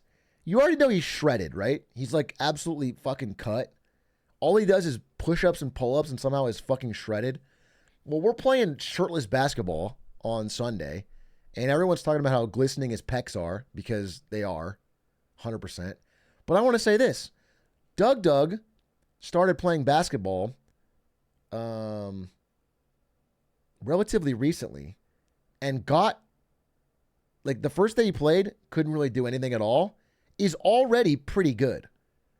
I think he's better than me. He's already better than me, easy. Actually, let me be honest with you, because he's way more shredded and he runs way better. So, I'm really impressed. I gotta say, if there's anyone in the entire streaming world that I would fucking glaze here, it's probably DougDoug. The guy is so nice. He's such a nice guy. He's like, he must have murdered somebody. I don't see how it balances out. He's so nice and he's like good at what he does. I have a tough time. Yeah, I can't find the flaws. You know what I'm saying? He's also smart. Usually I have this thing where if someone is, has all the advantages of DougDoug, I'd be like, well, they're dumb. But they're not. He's not dumb. He's smart as shit. I have no fucking doubt. I can't find the downside, bro. He also has more hair than me. What is the downside for DougDoug? I don't know. Has he killed somebody? I would love to know that he has.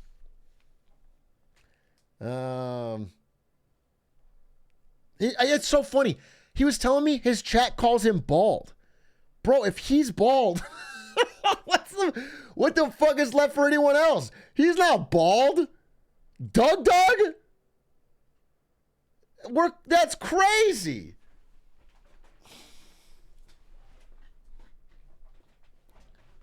Yeah, anyway, I mean, just good for him. I'm just impressed. I'm impressed by how quickly he picked up basketball.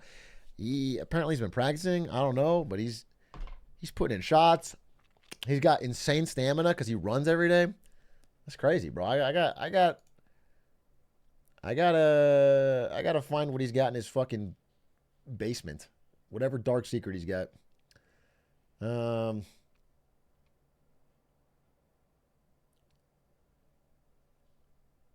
His chatters.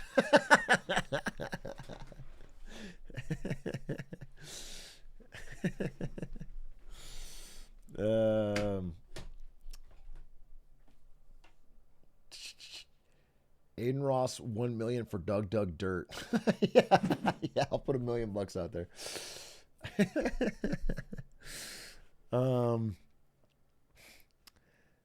What else happened on that? It was a great game, a great couple games. I really enjoyed Sunday basketball. Probably one of my better days of playing. And then we did some 1v1s. It was fun. I was tired as shit by the end of it. We used to have Sunday church. What does this country come to?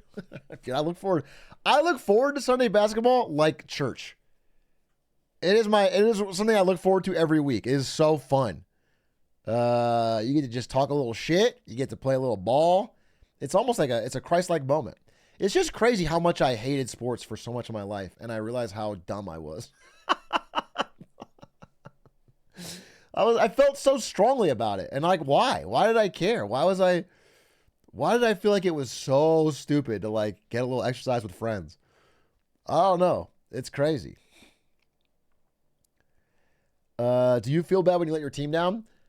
Not on Sundays, because on Sundays we play all in-house, so it's all homies. Everyone on both teams is a homies.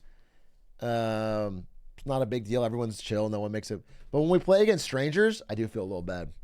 If I ever have like an easy bucket and I miss it, you know, like a layup or something, I miss it, I feel fucking bad because it's like we don't want to lose to these jabrones. But it makes you want to practice more, so it's all good. Oh, dude, good question. Have you guys seen this? You guys probably know more than me. Apparently, Kanye West has a fucking dentist who's got him hooked on nitrous oxide to rob him. And has been like just systematically getting him fucking hooked on this as everyone around him in his life begs him to stop. I'm so out of the loop, but look at this. Look at the text. This is the doctor talking to him. There needs to be a long-term goal. Get recreational nitrous legalized. Meanwhile, we master the delivery system with 2-year head start. And then Kanye's chief of staff comes in and goes, surely you're joking. Prolonged misuse of nitrous causes birth defects. Your spinal cord disintegrates. Why would anyone want to introduce another drug to an already depressed, addicted, demoralized, and apathetic population of dopamine slaves? And then Kanye goes, can I have the nitrous today? It's like the comic timing is crazy.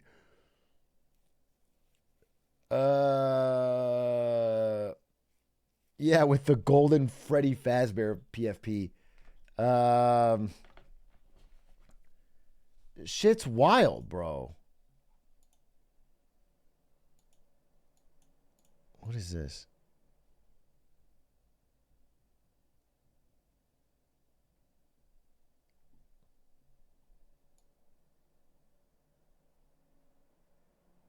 Yeah, he's just asking more for it. Man, it's just real. Is what I'm saying.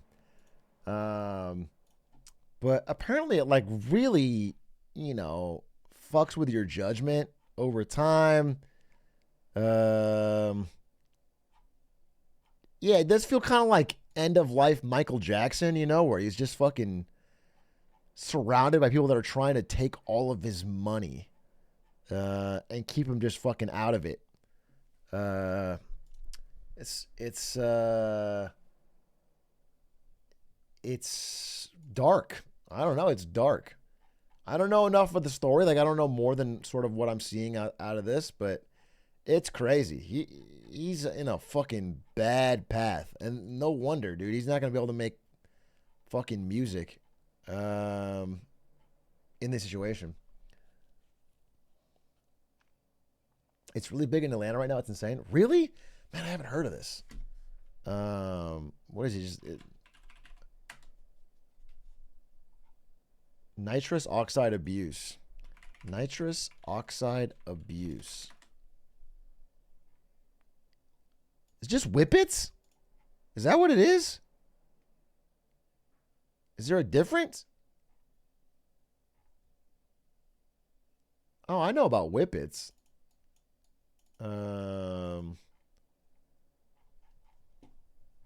It's worse? Interesting. Dude, I did... Yeah, whippets hitting ATL right now. Interesting. That's crazy. He's got that quality stuff. Dentist can give you more with a mask. Oh, so he's like really... What is this? This is the dentist? This is the dentist?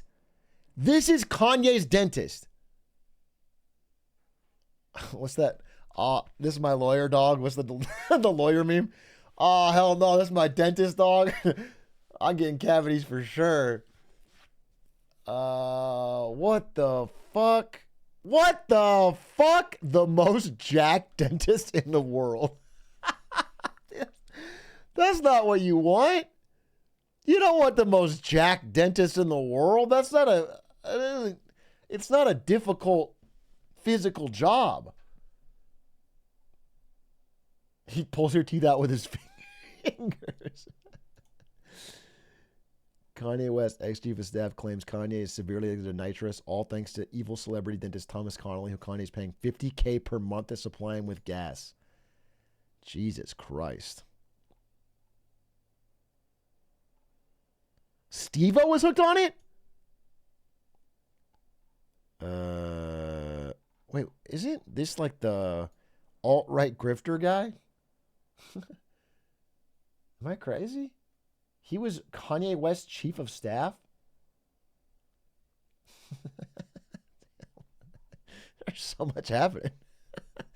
This story's deep. This story's deep, bro.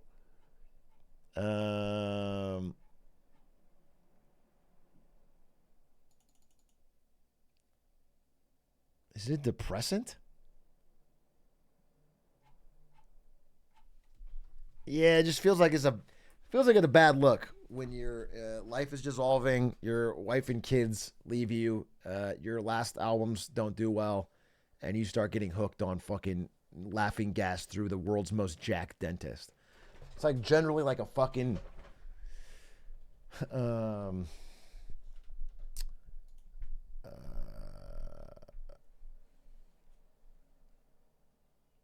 it kills your brain cells, does it? Does NOS kill brain cells? Doing whippets or abusing NOS in any other form has the potential to cause long-term effects on a person's health. It causes brain cells to die as a result of oxygen deprivation known as hypoxia. The brain damage can be permanent. Oh, that's good. That's good. So he's doing permanent brain damage to himself. That's fucking crazy.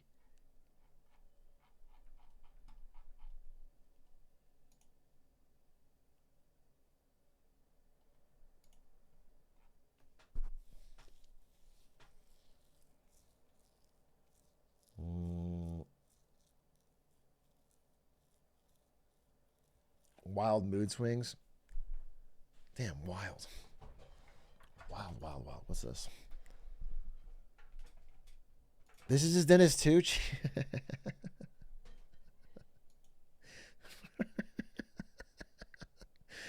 Bro, you ever just think about teeth? You ever just think about how fucking crazy they are? Why do we have so many of them?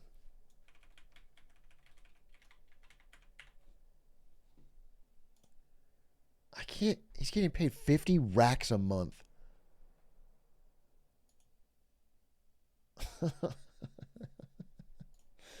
That's crazy, bro. That's loony.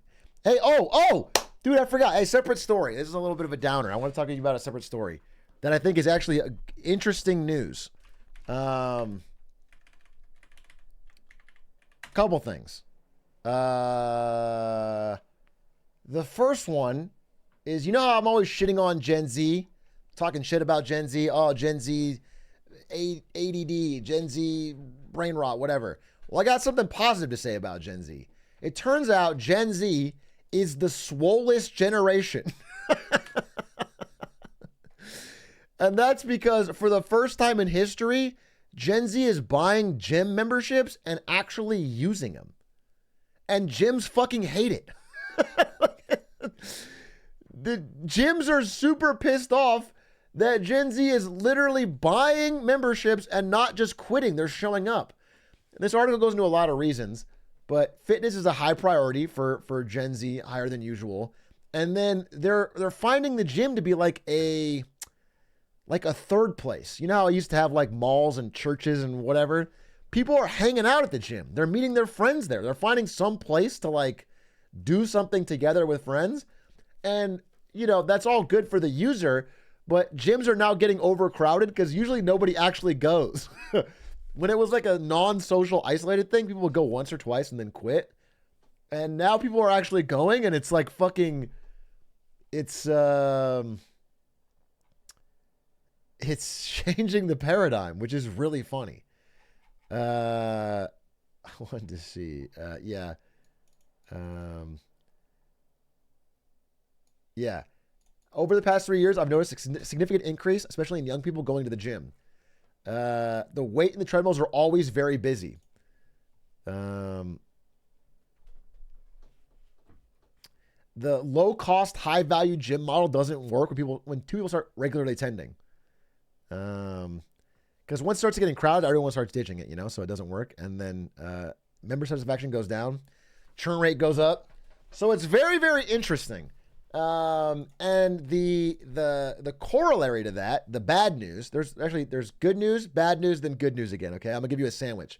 So that's the good news. The good news is Gen Z is swole. They're taking their health more seriously, which is cool. They're going to the gym more often, which is cool. And fucking gyms, which are kind of like generally, scammy businesses, are paying the price, which is also cool. Good for them. The sad part is they're going to start raising prices. So Planet Fitness, which has had a $10 membership for 26 years, is raising prices by 50%. I'm sure plenty of you use Planet Fitness. I've used Planet Fitness. I don't use it anymore. I use Planet Fitness. I use 24-hour. Very briefly, I used Equinox when Twitch subsidized it. And now I have this fucking local no-name gym.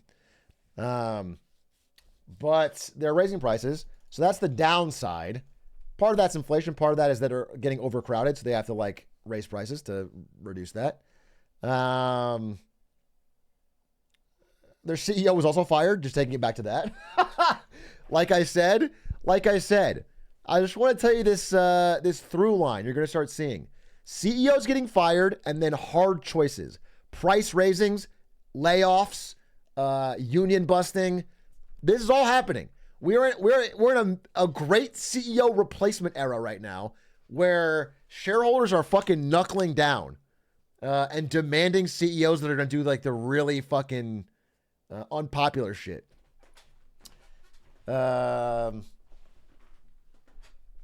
So that's happening. But anyway, the good news to close it out, the good news to sandwich this is that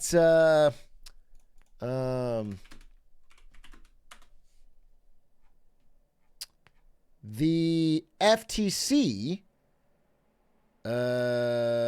via Lena Khan is attempting to ban the ability of gyms to make it difficult to cancel. They want mandatory one-click cancel online for gyms because of how big the problem has gotten for regular Americans, which is fucking awesome.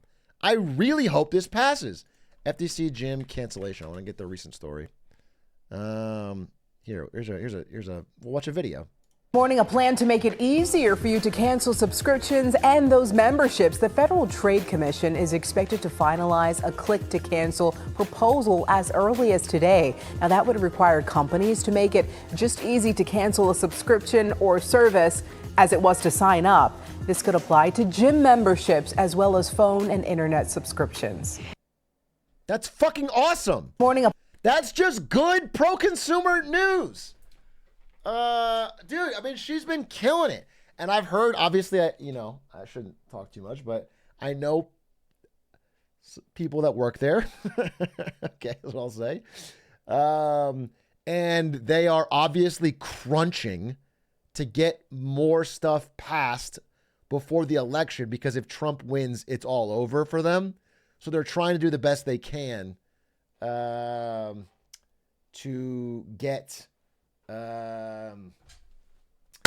get it all passed. So it's I don't know. I'm very, very, very, very, very. I mean, and also, by the way, if Kamala wins, it might also be over for them. I want to be clear here that there is a lot of the big donors for Kamala are also pressuring her to do the same thing. She has more Wall Street and big Hollywood donors than Biden did. So either way, I'm worried for Lena Khan, but I think it's going to be much more difficult for Kamala to fire her than it will be for Trump. Trump will be able to do it, and no one on his party will be mad.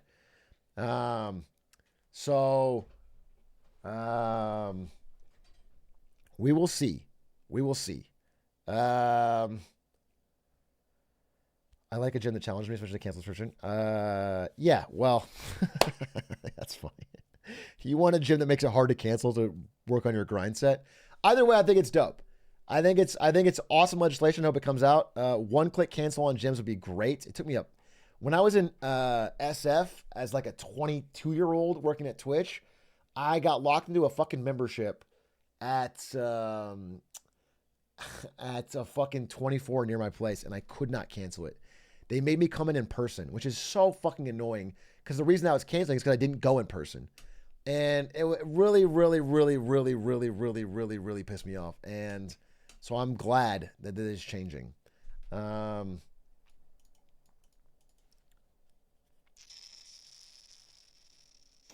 she going to make a statement about keeping Lena Khan? I don't know if she's spoken about it. Has Kamala spoken about Lena Khan?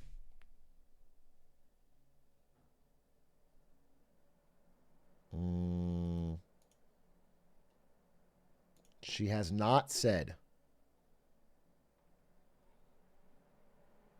I don't think she's spoken about her. It's a TBD. But I just know that Reid Hoffman, the LinkedIn billionaire, and a few others have been pushing her to.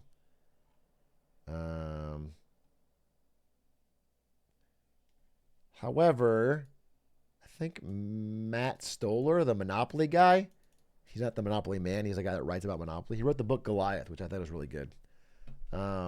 Seems to think it'll be difficult for her to do it, if she even wanted to, and she might not. Interesting. We'll see.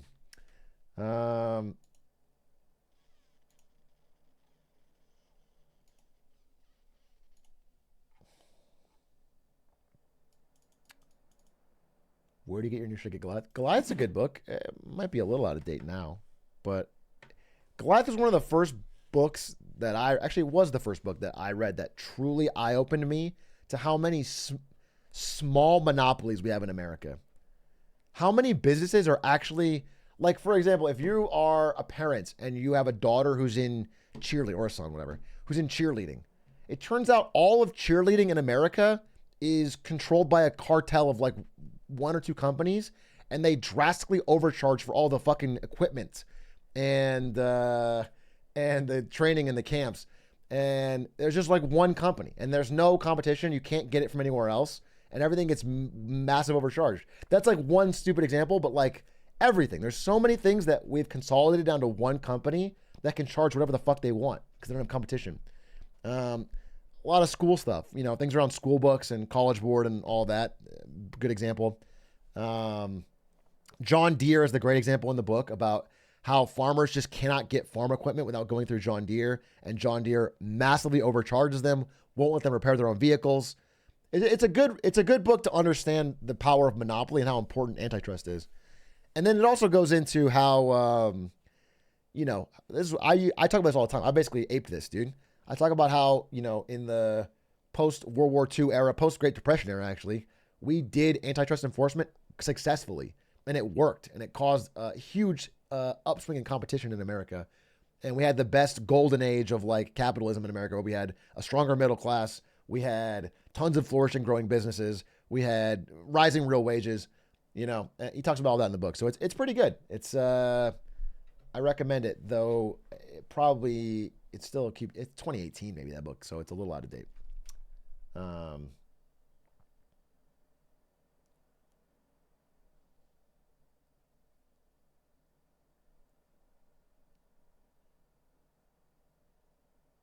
What's the book's name again? Goliath.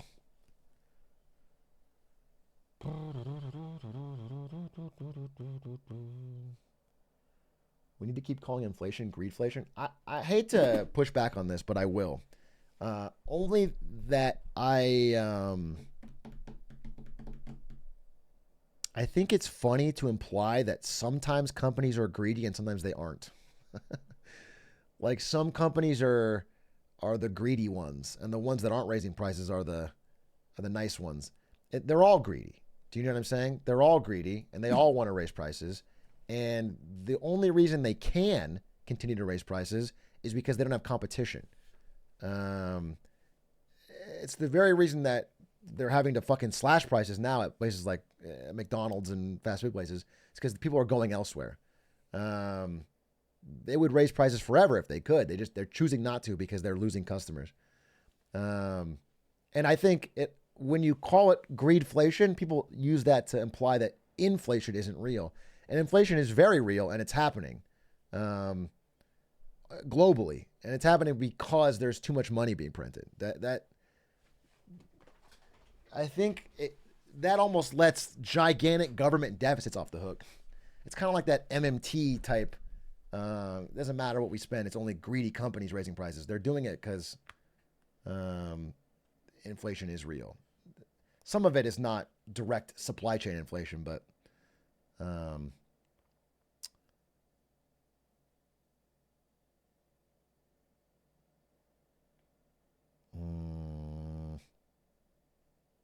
so that's my pushback on that. But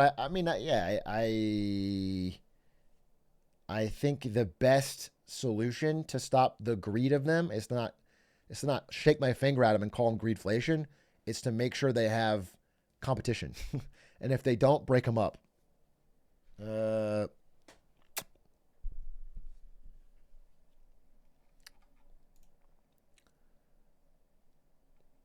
Yeah, this is a good way to put it. It's like implying if we just had a different, less greedy CEO, then they wouldn't raise their prices. If we could just it's when you try like the strategy of shaming a company into doing something, you end up with either only the nice companies doing it and then getting punished, while the unethical, amoral companies don't give a shit. They keep raising it. And eventually the CEOs that don't raise the prices, then they get fired and get replaced anyway. You have to systematically solve it. And the way to systematically solve it is to introduce competition, because then they will lower their prices, because then they're afraid. Tying minimum wage to inflation. I think that's probably I have to read more into it. Listen, the problem with all government policies in the economy is you really got to think about the first and second and third order effects. The classic example that I'll just begin with is the one, I don't even know if this is 100% factual, but it's the tale. It's used for the books, right? Is the idea that in India, the ruling British nobles put out a bounty on cobra heads because they wanted to get rid of all the snakes. And instead of getting rid of cobras, even though it sounded like a good idea, people started breeding cobras. Then there was a bunch more snakes. They were breeding cobras to sell the heads, right? That's the idea. The idea is you have to, whether or not that happened, it's not really important. Like the point of the thing is like incentives are what matters. So what you have to understand is if you make something that sounds good in theory, but it creates perverse incentives, you end up with a very bad policy. Things like price controls usually work that way, where price controls sound good, but then you end up with shortages, right? So you have to think it through and be careful with it. And many politicians will vote for something that sounds good and gets their base excited and then ends up being really bad. I mean, a great example is like the rules we talked about for Australia housing. Negative gearing, where you can, if you have a house that loses value, you can tax deduct. Or if you run a house at a loss, like you rent a house out and don't make the profit, you can deduct it from your taxes. But, it sounds good, right? Oh, let's not make somebody pay taxes on a house that loses money. But then what happens is you end up with a insanely housing bubble economy where everyone's buying infinite amount of houses to deduct all their taxes and run rentals at a loss. And you create this fucking miserable economy for Australia where nobody can buy a house if they're a young person.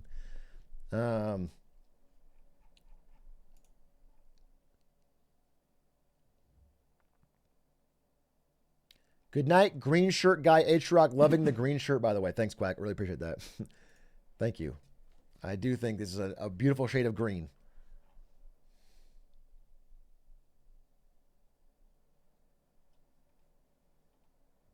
I heard that inflation is really caused by the velocity in which money is exchanged rather than the total amount of money in circulation. Do you think this is accurate?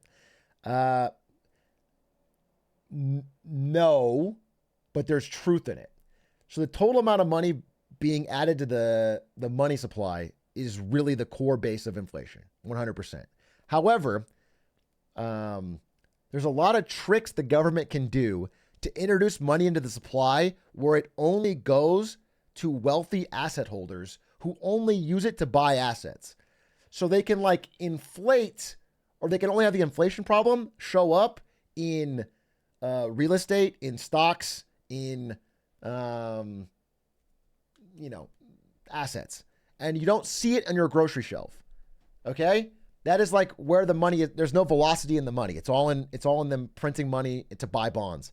And it gets into the big banks and it gets into the asset holders and it goes there, which is a way of hiding it. That's what we did for 20 years. That's still inflation though. That still fucks people's lives. Like when you're a young person, you can't buy a house. It's still inflation. Like the houses cost too fucking much. It's still a problem, but you don't feel it in your wages, in your grocery prices, and your gas prices. So it doesn't feel like inflation. So there's something to that, to where the velocity of money is, but it still happens. And so I think it should still count.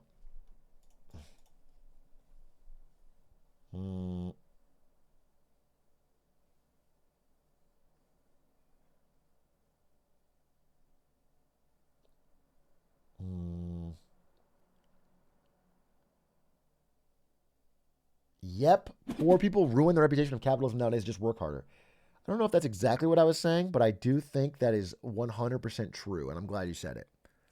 I'm glad somebody was brave enough to say it. It just feels like the poor are lazy.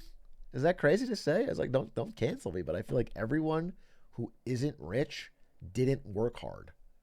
And like, I'm glad we can just breathe easy and say it. Thoughts on Walls owning no stocks? Bro, obviously, this is a good thing.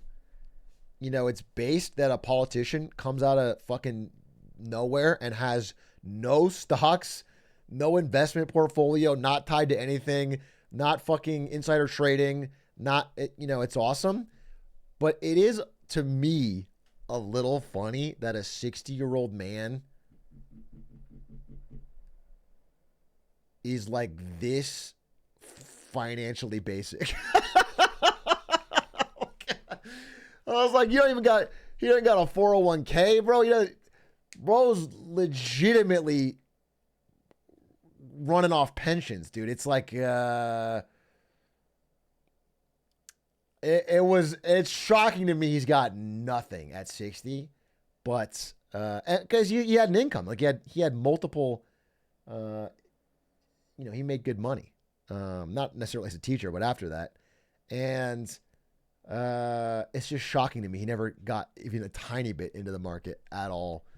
It's not, but anyway, it's a good thing. It's a good thing as a politician. It's a crazy thing as like just man to man. But you know what? He probably is aware of how good that looks. Maybe he has T-bills. No, I think he has no bonds. My understanding is he doesn't have bonds either.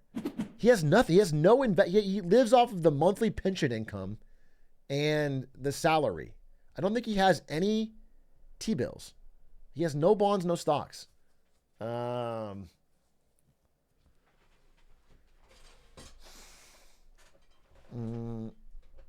we sure his wife doesn't either? That's my understanding. Is neither. Their family tax returns income. They have no stocks. We can check. I mean, Tim Walls.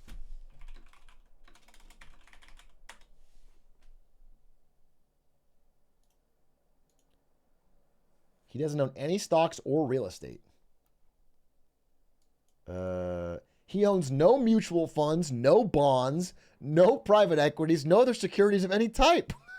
He doesn't have it. He has, that's, you know what I'm saying? At 60, that's a little wild from like just common, what you would tell a normal 60-year-old teacher to have.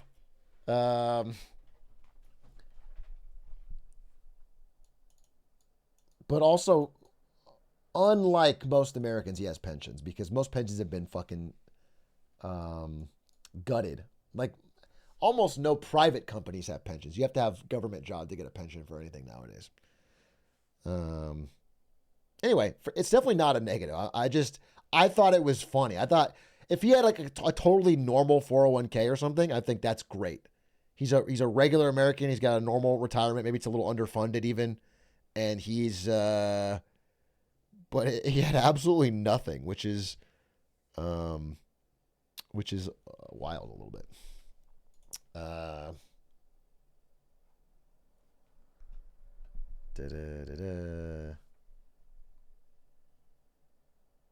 Thoughts on no tax on tips, bro? No tax on tips is such a funny policy because it's like it's such a minuscule amount of money as it is now. It doesn't mean much. Both parties are now pushing for it because it like sounds good. No tax on tips, but it's like this is the Cobra example. This is the breeding cobras. What it's gonna mean is so many. We already get this already, but so many tipping kiosks. So many tipping kiosks. And then they're going to have to make up so many rules and stuff all the way it's going to get abused. Because you can understand, like, imagine buying a fucking car on Craigslist, right? And I give the guy $500 from the car and then $8,000 tip. Do you understand? Or restaurants including mandatory gratuity or just understand all the fucking ways it can be abused, and they're going to have to all close all those loopholes. And when they close all those loopholes, then it's basically back to where it is now, where or non-restaurant places, including tips. It's like such a nothing burger of an idea if it works as intended, and it's such a bad idea if it works unintended.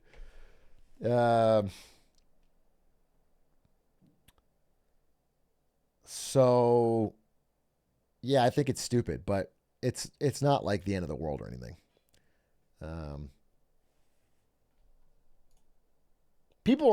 It's funny, like, it's also a really bad moment in time because, 5 years ago, no tax on tips, tips is a relatively well-defined construct. But in the past 5 years, tipping has gotten out of control and people are already self-reporting how much they fucking hate tips, how they're Giga Chad staring people in the eye and not tipping. Like, the whole social contract around tips has changed. People are fed up and raging about it. And so it's not, I don't know, it's only going to make that more exacerbated because now an employee wants tip income much more than they want normal income because there's no tax on it. So yeah, I think it's a bad idea, but they're both supporting it. So what am I going to do? They both are getting fucking huge crowd cheers. It's not big enough deal for me to like make us think about it, but I don't think it's like a big win.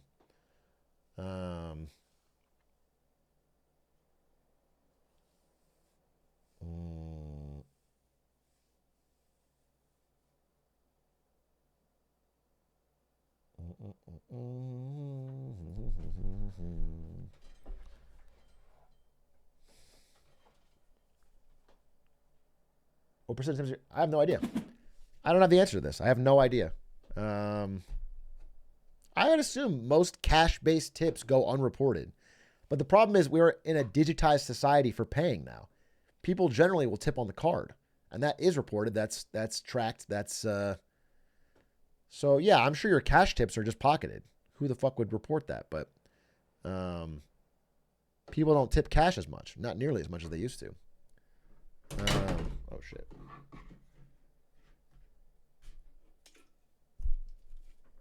Are bits tips? Fucking good question.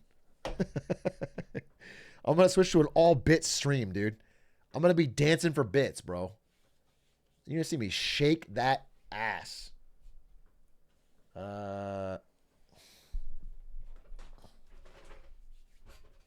Tax free?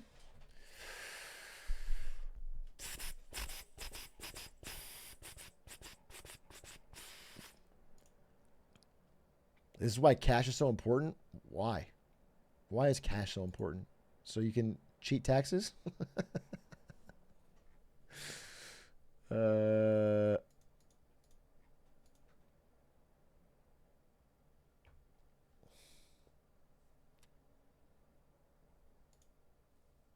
you can go band for band? Facts! Facts! Facts, dude. That is the best use of cash in modern America, is to go band for band.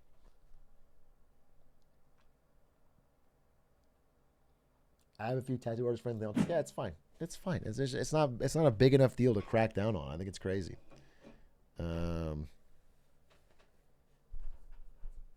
know, if you're pulling in $1 million a year and you're doing it all via cash, taxless, then I guess we could talk. But I don't think anyone's doing it that big. And in general, when you're cash only, you lose some customers. So it's a trade-off. Some people won't go to your business if you don't have card, because they don't carry cash on them.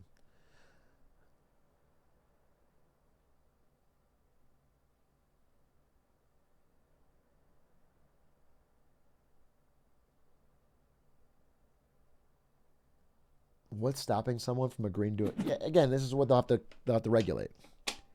And it might just be only for the restaurant industry. It might be, but it's going to create all sorts of weird categorization errors. People are trying to classify things as tips so they can not pay taxes on it. But we'll see. It's not a huge deal. It's just a little like a kind of a stupid policy. Tipping your landlord. Dude, that would make tipping your landlord real. If it was unregulated, your landlord would be like, hey, your rent this month is only $100, smile. But I really, really need a tip. I need a tip for $1,300. And your stuff might not show up if you...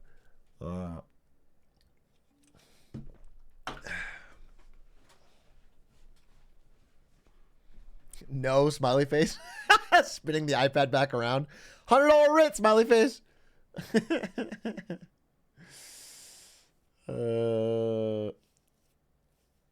No way he thinks rent is $1,400. I thought your mom was nice, bro. I thought they cut you a break. Piece of shit. I thought the fucking basement was cheap. Oh. Trump was talking about his caddy as an example of someone who gets tipped. I work as a server. People start asking how much I'm taxed on tips. Really? People are interested. It's just taxed like income, right? It's not like separate. Is there a separate tip tax? I assume it's just taxed like income, the same as everything else.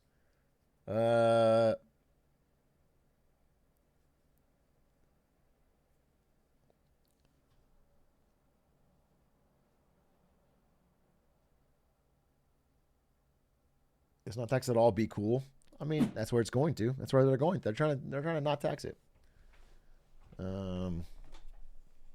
It's listed in a different section. Yeah, okay, but it's your same rate. There's not like a separate tip tax rate. You put it all in and then take the total and then you do your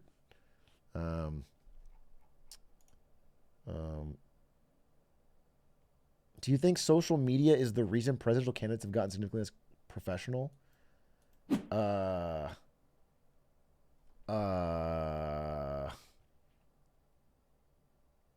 think there's a lot that goes into this. I wouldn't say it's social media. And I wouldn't blame the candidates themselves are part of it.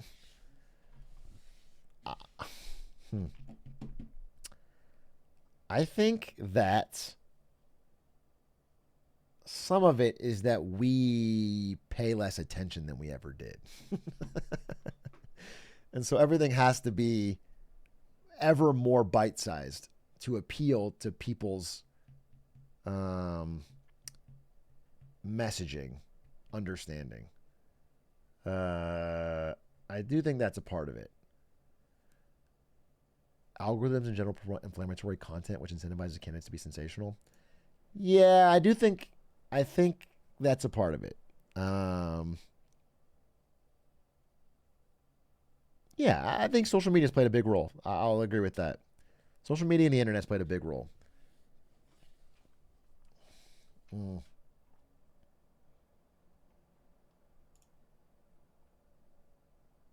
I think this is part of it too, though, is that the news cycle is so fucking fast now. It's crazy.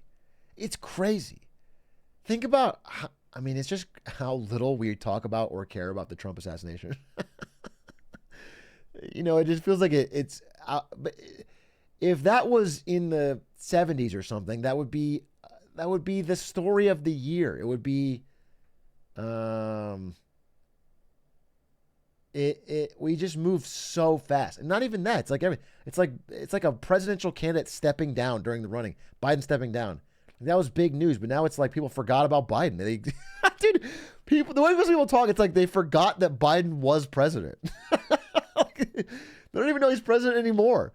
It's like we move so fast, and that's for a million other things.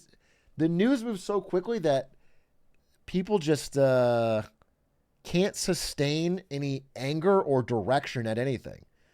So it's difficult. Like before, there'd be so much pressure on the government after some kind of big event or scandal or something that they would have to do something. Usually something bad, something like too shoddy and rushed, but they would have to do something to respond, to show they're doing something. But now they can just wait a week and we just move on to something else.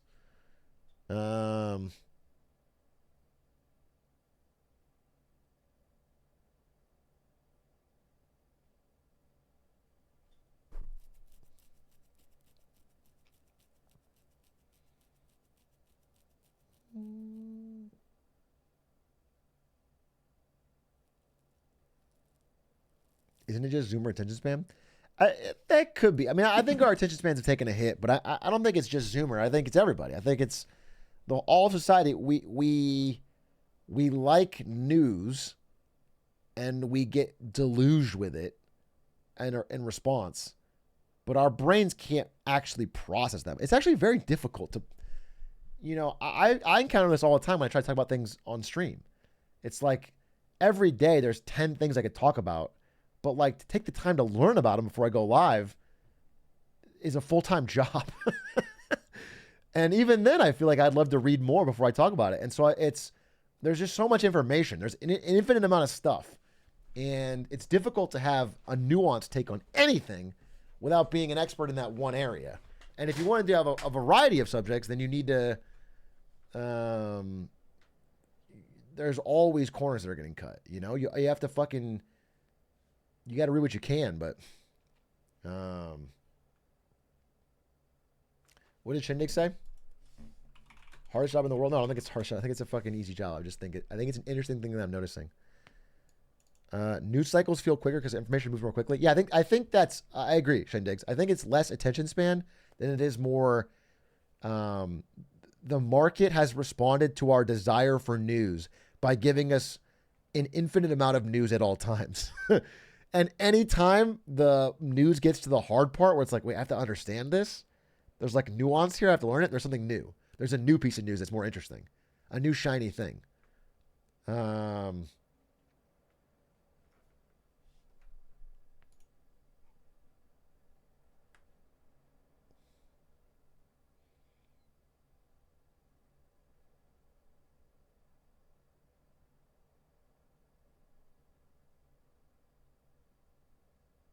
read the Bible and it was lit. Do you have any recommendations? Oh, wait. You asked me for the book recommendations? This is a very clever chat message, chat. Because usually when someone asks me for book recommendations, I say the Bible. That's my default response. But this guy opened up by saying, I already read the Bible. Do you have any books to recommend? This guy clearly is metagaming, so I can't say the fucking joke that I usually say. And now I'm fucking outplayed. Now I'm trapped in a corner and I have to give you a book recommendation. The Quran. No, the book I'm reading right now is called The Will of the Many, and it is a fiction book similar to Red Rising. It is about a society where people can steal other people's mental focus and willpower. They can siphon off a bit of it to make their own shit sharper. And it creates a real pyramid-structured society.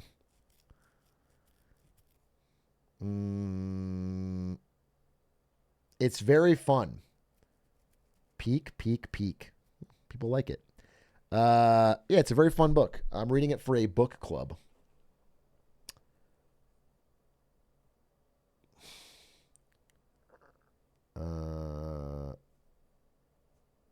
Nerd. If you're looking for like a business book, I mean, there's a lot, bro. It depends on what you're interested in. I could tell you a recommendation for any one of these books. The problem is some of them are such downers, and then I don't know, bro. I don't fucking know. I've talked about so many. Dude, I think there's a Big A Book Club website. You can find all the stuff I've recommended. The all-time great business book is Barbarians at the Gate. Should read that. Barbarians at the Gate, dude.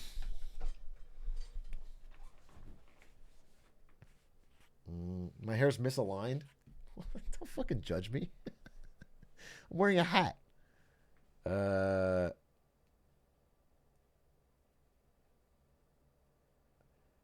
You ever tried Clifford? Dude, Clifford is gas. If you want a great business book, read Clifford and the Bakery, dude, where this big-ass red dog goes down to the bakery. Bro, they cannot make a cookie big enough for him. Bro, they just can't. Because he's so fucking big and red, dude. It's actually, I'm showing some levity here, but it's a really nuanced look at how our constant striving for growth at all costs leads many cast aside in the wake. Okay?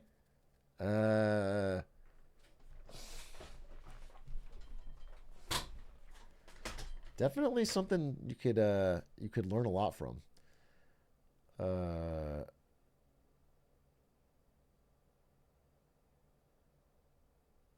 Clifford is a metaphor for communism because that dog red. Can't argue with that, folks. I imagined you saying that as a lawyer in a crowded courtroom. And there's just a stunned silence and then a slow clap. As you fucking win the case. The judge, tear in his eye. Order! Yeah, you fucking did it. That's no one can argue with that line of thinking. Hey, it's 10:14. I have not done the thing I wanted to do today, which was the Was Up Beijing. Fuck! I knew there was something. Oh, I knew there was something. It was the Was Up Beijing on how China views the Olympics. I was like, this whole time I've been thinking, I was like, wait, I had one thing I wanted to do, right? Piss. Olympic level yapping. Okay. Was at Beijing Wednesdays tomorrow. Because I will not have this other one done. Was at Beijing Wednesdays. That's a fucking flame. It's interesting. I was talking with Stefik today. It's fascinating. Some of the things that China thought was interesting about this Olympics versus what we thought was interesting. I think it's very good. We'll talk about that. Instead, let's watch. Is there like there's a John Oliver on RFK Jr. There's a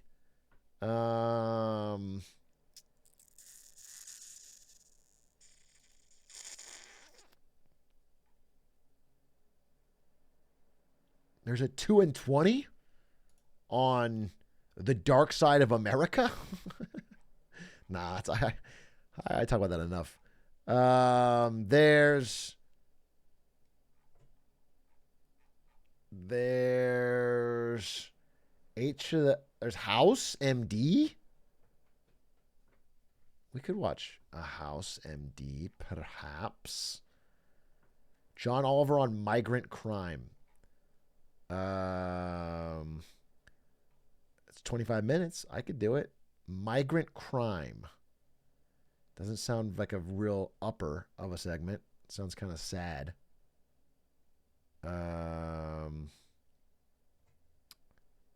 Where's the crime going?